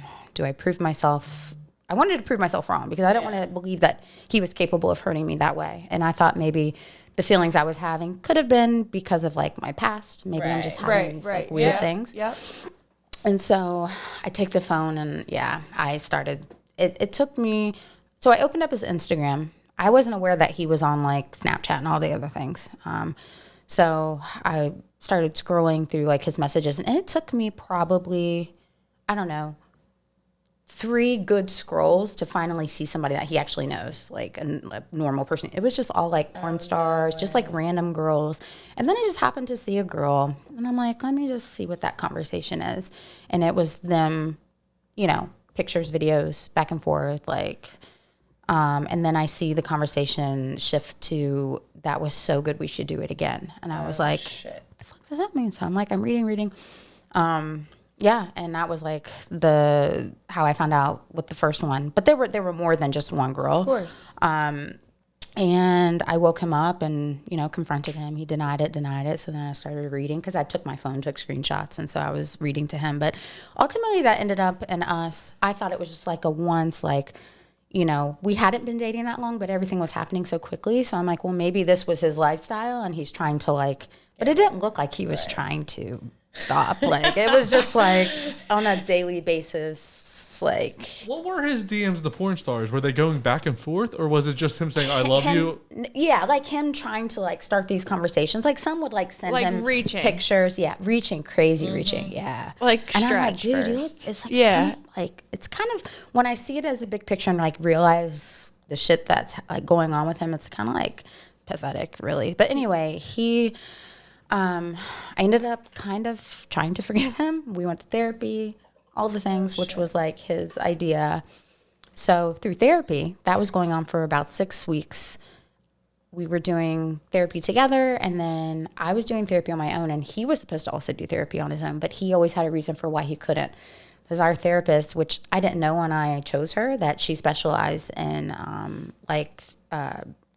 what's it called? Like sex addiction and like trauma, betrayal, and things like that. And she noticed it right away and was like, well, I almost said his name. She's like, you should, maybe see this person. I'll recommend you. And he always had a reason why he couldn't go to his sessions, or like there's always an excuse. But he was also like walking the line. It looked like he was doing everything perfect. Right. Like, and there were things that had changed, like things he was doing differently with his time. And I mean, the guy works a lot, so but it was like he was showing me he was really trying, but ultimately I found out the same way again the second time. Only this time we were at in my house, and mind you, my daughter was gone visiting cousins over the summer. She does it every summer, so I'm like really happy that she wasn't exposed to any of this. And so, but it was just sad for her because when she left, like we were happy and together. When she came home, we were not. And so, but anyway, I found out the second one, but only this time I took the phone, went in my bathroom, locked the door, just like really took my time combing through everything to like really like get an idea, like the information. How deep does this go? And without like really any emotions. And so I woke him up, and then I confronted him again. He denied it, and then got mad at me for going through his phone. So I kicked. Isn't that crazy? Yeah, I kicked him out. Like it was like 5 a.m. Still dark, and in his underwear. I was like, get the fuck out of my house. Could you take him in a fight? You're done. Yeah. You could take him. Take you, bitch. Get out my house. Yeah. I was gonna say, because no woman's kicking me out in my underwear unless I'm scared physically of them. So. Well, yeah, but that ended up, sending me on this crazy like depression and like journey of like really like of self-discovery and like just learning how to just love myself and then be with myself, like being okay with being alone, and that like I don't need, like if I meet somebody, great. I'm open to meeting people, but I'm not looking for it. And whoever I do end up spending time with is going to be somebody that just has to like add to my life, somebody who is an addition, not somebody that like I need for like any like validation or like like you want to invest your time, not spend it. Yeah, with another person. Mm-hmm. Well, also when you start to, I think when you start to date around a little bit and realize like what you truly have to offer to other people, when they're not giving back to you like equally, and again, like over like the course of a relationship, like there's going to be ebbs and flows, right? Where like one person may be giving more or loving more than the other, and that's fine. It's understandable. It's the way of life. But like if you sit down and like truly are like, okay, like what are if they you budget providing it me like to my values, to my life, like if you don't have an answer for that, or it's taking you like a while to think, for what? Like you're wasting that time and energy. Like there's really no, and again, it doesn't have to be like hard feeling wise. They could be a great person, but just not for you in that way. And there's just like, that's okay. there's a lot more to relationships. I always say this, like people are like, oh, well, like I love him so much. A relationship is more than just love. Yeah. Like period. Or like possessing a person, like you're mine. Like that's like so like. They need to be like your biggest fans. Yeah. Smooth transition here. How'd you get an OnlyFans? Yeah. Funny. So they reached out to me for a partnership and sponsorship deal before my last fight last year, actually around this time. Smart. Good job, OnlyFans. So they're like, wait, hot and a fighter and a fighter in and outside of the ring. No, but they are actually, they're trying very hard to rebrand themselves and to try to like reel it back to what OnlyFans was supposed to be in the beginning, I guess, before it turned into what it is now. So I kind of wanted to be part of that and to bring something just maybe new eyes and just maybe like something fresh to the platform. What most people like, yes, there is a side to it that like, like I can like freely show like my sexy side. Yeah, you can like, be spicy if you're feeling spicy. Yeah, anything beyond that. And what's great about my fans is that they respect that. And I don't get people like that are pushy. They, or like expect something from you. Yeah, which is great. And it's more than that. Like I get a lot of people who just, want to just have somebody to talk to or like to tell their problems to or just, have a normal conversation with someone. And I think it's cool to just kind of like allow them to get to know me on, you know, a different level, different than what I show on Instagram. I mean, I do share a very personal part of my story and my life on Instagram, but I don't really show like my personal day-to-day stuff. Like OnlyFans, I do that and give them sort of like a sneak peek for that. But it's been a great partnership so far. Like So what's your content like? Because you're dancing around what your content is. Whatever she wants. I And know, this but is I'm my curious. argument with everything. Because Mara's, people often tell Mara to be on OnlyFans. So I'm Every curious day. what your content is. Is it? He wants to know if you're posing nude. Yep. No. Boom. No. So you want to like, okay. So I have like very spicy like lingerie stuff, but that's not what my page is about. My page is like Just you. me.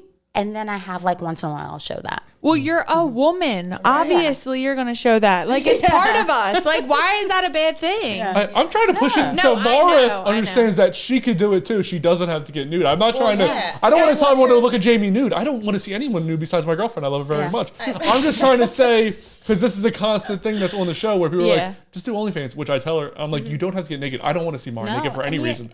She's my sister, basically. I'm like, just do it and just take pictures of you putting plants up around your Well, house or yeah. whatever the hell you do. Like, You, I just- suggest like it doesn't even have to like that. Even bathing Putting plants suits. up. Yeah, bathing suit, Like- lingerie. Like you could just, I mean, just Well, looking. she's posting it anyway. Yeah, I'm like, who's the asshole now? Because I just put my bikini picture on my story for $3 and free cents.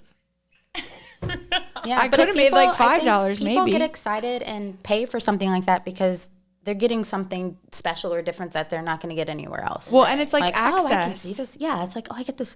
Like, you know, it's funny because I actually had a guy tell me that he could no longer purchase, and it was just like my like lingerie stuff. And he's like, Jamie, I'm really sorry. I just watched your documentary. He's like, I can no longer like support you by like buying your pay-per-views because I just can't see you that way anymore.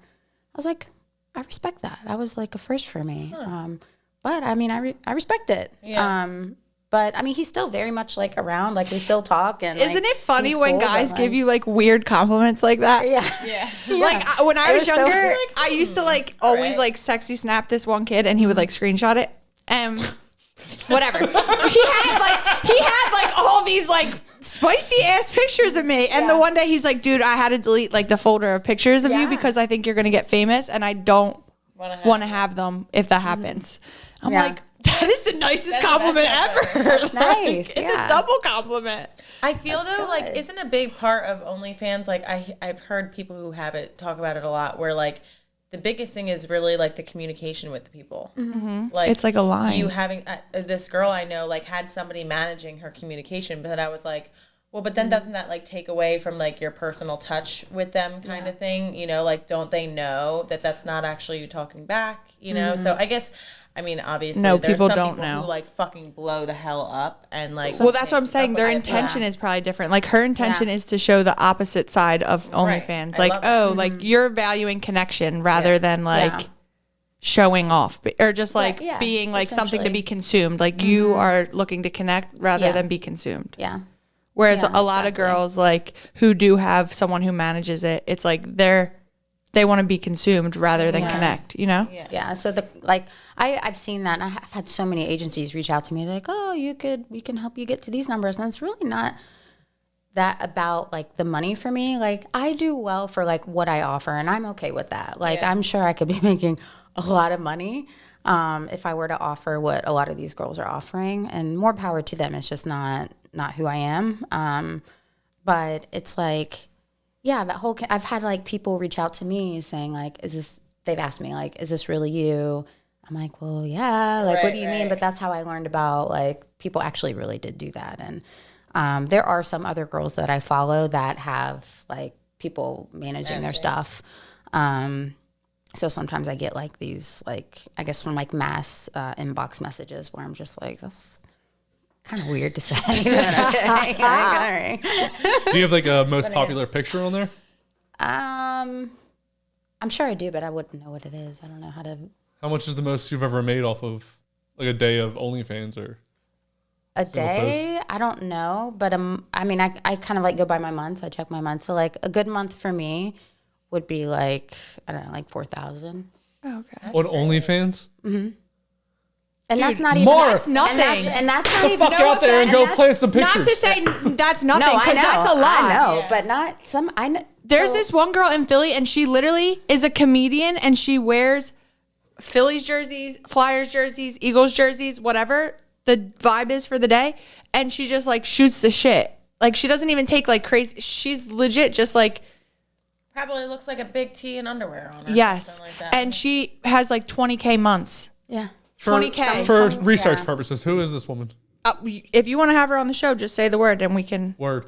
Okay, so But that is like That's me not doing. she's chilling. That's the bare minimum. Yeah. Yeah. I get it. You have a daughter. I understand. I'm Yeah. just curious. Like, Right, I'm right. trying to get Maura some money so I can maybe she can help me pay for this Yeah. podcast because it's expensive. So And honestly, I really appreciate that because I was when they reached out to me, I was going through it, just Right. like having a hard time just because I had 2 ACL surgeries on the same knee.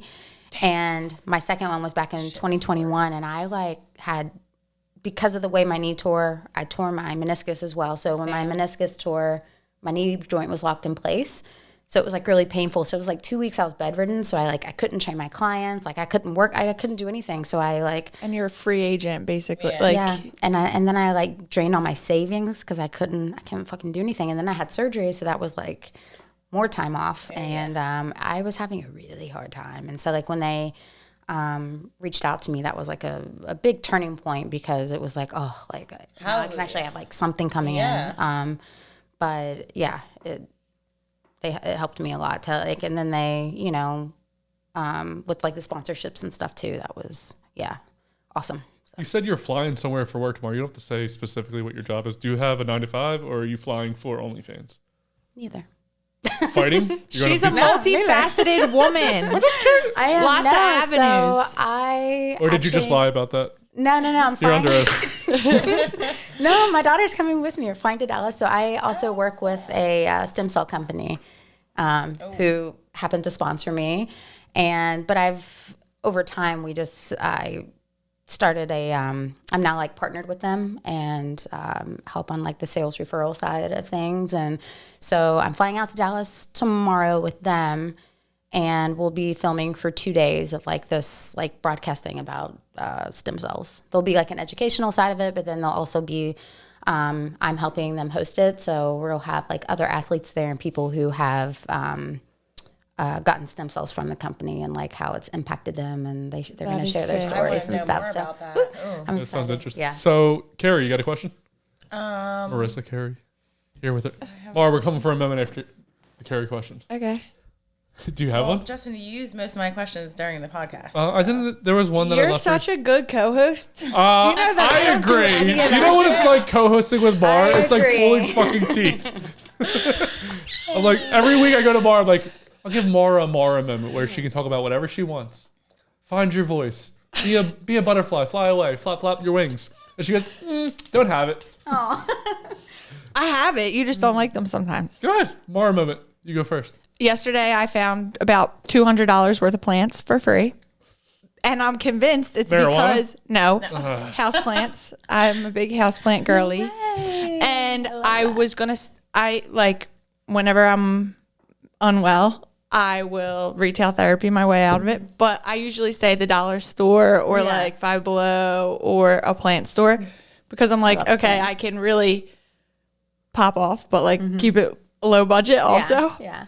So I was like going to go to Lowe's yesterday because I was like, oh, like I want to fix it myself right now. So I'm going to go get some plants. And I went to Lowe's and then I was like about to get out of the car and go in there. And I was like, no, you're not doing this today. Like you aren't spending the money. And so I went home. And when I got home, there were all these free plants outside my house. Yes. And so I always say that I'm So a hard wizard. being pretty in pink. That happens tomorrow. And one of the the plants universe. was pink. One of the plants is pink. And so I'm like, bruh, I'm a fairy. And you don't know where they came from? There's a There's plant like a place store. Oh. that is across. It's not even a plant store. Like you can't go there and buy plants. But like Right. the Comcast Center or like City Hall, if they need plants for like outside, like Big Daddy ones, you know, where like to fill like a huge planter the size of this table, they'll call this place. So this place sometimes just has overflow and then they'll just put it outside. Oh my gosh. Yeah. I love Yeah, it. my girl loves the plants too. If you universe got is any looking extra out for you. plants, I just know. sit around. I was like, I love that's it. because I didn't like Yeah. fold for myself. I feel like, it was like, Yeah. okay, you completed the task. Here's There your you go. reward. Yes, I love that. My girl loves plants too. If you have any extra ones, Carrie, you got a Noted. question? When's your next fight? Well, I haven't really announced this yet, but I think I'm actually I'm retiring. Are you? Yeah. Okay. Yeah, I think if I do fight again, it'll just be I don't know when, but it'll just be like probably just like a one-off, Right. for fun. Just for fun. Yeah. Yeah, I am. I'm gonna focus on jiu-jitsu, So you'll just still do, because like, I still want to grappling stuff? compete. Okay, Yeah. nice. So, but I just realized, actually, I was supposed to fight back in March, and I tore my meniscus again, and on the it was same knee? on just a partial tear. So I'm like, I don't know. I was like, I can't go through another. I just It can't is do a another hard surgery. recovery. So, and I was in a lot of pain. It was 1 week before my fight, and I was still wanted to like Oh my push and go God. through with it. My coaches, like, I couldn't even walk. They're like, "What the fuck are you doing?" Like, That's you're like not- her. Yeah. Like the day after all of her shit exploded. Yeah. I'm like driving her around, like this. She's like, like just laying on the ground basically for like hours on end. And she's like, the next day, can you take me to the gym? No, no, I can't. It's like, well, I have another leg, and I can use my I literally arms. was Yeah. I crutched into the gym. Like people like can't be, people will be like, "What are you doing here? Like why?" I'm You like, know, This And I'm is like, a have mental to let- illness, also. Just so I we're think it clear. is. Yeah, like, Just makes you better looking. It's the best kind of mental illness. you think that it's a mental illness, but like being there helps me mentally. Like if I was not in the gym through my recovery, like I honestly I'd go No, crazy. through your I would- recovery is, but I'm saying the next day where it was like, no, I need to get there right now. I Yeah. was like, okay, this is Yeah, not, I you're was not on. well. Like, So this I was is on not Team Maura, then I well. went to Team Marisa. I Yeah. went right back to Maura. Yeah, like, next come day, on, chill, bro. like- No, that's a lie actually, because the next day I went on a date and Mara took me there. Oh, that is true. Did she sit in the car and wait for you? No, I had to go on a No, date too, she and went I on a was date with me. shroomed out on the Why date. did she have to go on the date? Did she have to carry you double in? date. It was a double date. No, We had a whole no, day. It was I so made fun. her rent a scooter. I made the men rent her a scooter. We I like did. how you said We I went to- made her, and then you're like, actually, I made the fucking dumb guys. The men had to do it. Yeah, but then we went to Longwood Gardens. It was such a fun day. think The I remember day that. after I tore my ACL, you know, like I'm not fucking sitting home. Like take me Well, out. They rented she me was a talking to fucking- this guy for like what Like at 2 least months beforehand, yeah, for a couple yeah. months prior. He was and flying in. he was flying in that Friday, and and he missed his flight. So we, instead of going to the airport, we went to the gym, and then that's when where her I thing got happened. So I'm like, red flag. Like, I'm like, someone's trying to shut this down Like, already. this is not supposed to happen. And then the next day, they were supposed to go on a date, and she's going on the date, so I had to I go was on like, the date let's too. go. So did you just find a random guy? Like, hey, you want No, to come he hang out had with a us? friend, he was staying which with was his like, friend. this guy was like, Perfect for Mara. yeah, It really was. It was like the whole I was like, situation that happened. what's going on here? This is a conspiracy. It was really But then we weird. were on mushrooms the whole time too. So this guy, like, he was bald and he was giving me Aladdin vibes while I was tripping. Aladdin. Yeah, and I had to like go on this double He date looks basically. nothing like Aladdin. Yeah, he looks nothing like Aladdin, but he was giving He Aladdin. looks a little bit more like Johnson. I do look like everybody, Mr. I Everybody. knew you were gonna like that one. They were really He cool was a people, plant but daddy, yeah. And then, he was all the things. Like he like was tatted up, weird as fuck. Yeah, Loved we that love I was that. on the podcast, which most guys will give me shit. And he was a plant daddy, 420 friendly, all the things. It just wasn't for me sounds at the great. same time. Yeah. But I pretended for that day that it Yeah. could be. Maybe. You did. You pretended for a little while because you were, I mean, not really pretending. You chatted a little after the fact. All right, we'll get over it. So let's bring it back. It's getting almost to the promotion aspect. But before we do the promotions, Jamie, if you had one thing to say to somebody in a domestic violence situation, what would it be? There's a camera in front of your face. Oh. You're talking to them. Beatrice. Beatrice. That's don't Beatrice is Beatrice? Oh, is that the name of the camera? No. I made up a name. I'm sorry. I'm just trying to. She gets it. Yeah. She gets it. I made my knee after I got fucking hurt, so I got a little bit. Man, I would just say to get help. To if you're going through it, that don't suffer in silence. To reach out to somebody, look for resources, and don't wait until it's too late. As there's help waiting for you. You know, family, friends. Yeah, I don't know. It's hard to say like one You thing. have options. Yeah, there's options. Like you don't have to go through it, and you don't have to go through it alone. There's hope on the other end of courage. Yeah. Learn a rear naked choke because that was scary. And that- So, Maura, let's go to the promotion aspect. You could talk in front of the camera and say what you want to promote. I am promoting Fairy Garden Mindset and the Love and Then What podcast and INR Studios.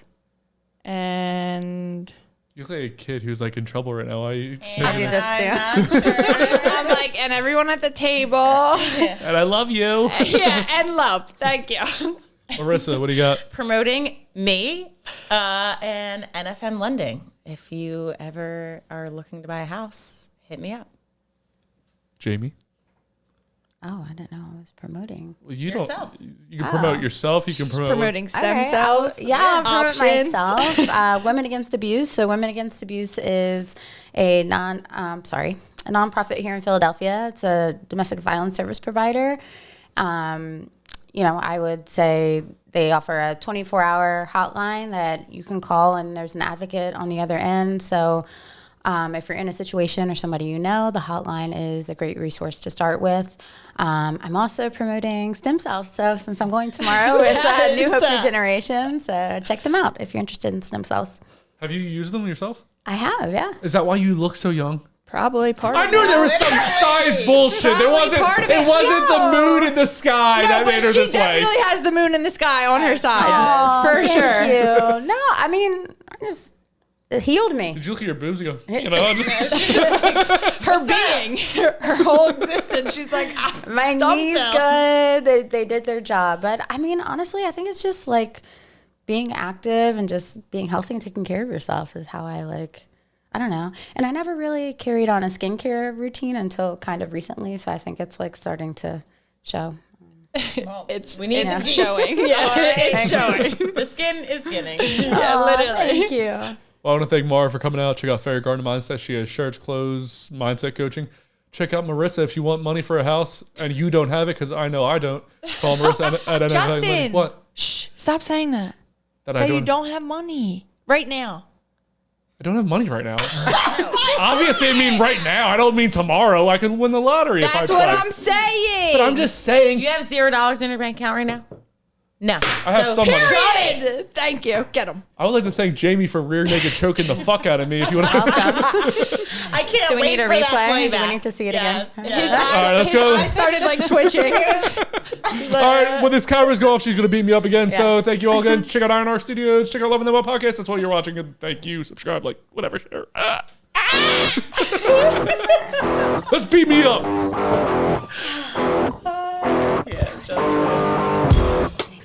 Thank you for sharing. Yeah, Maura, you look like you were about to cry for a second. I was like, oh, she's supposed to. I was like, let's get the old man before I.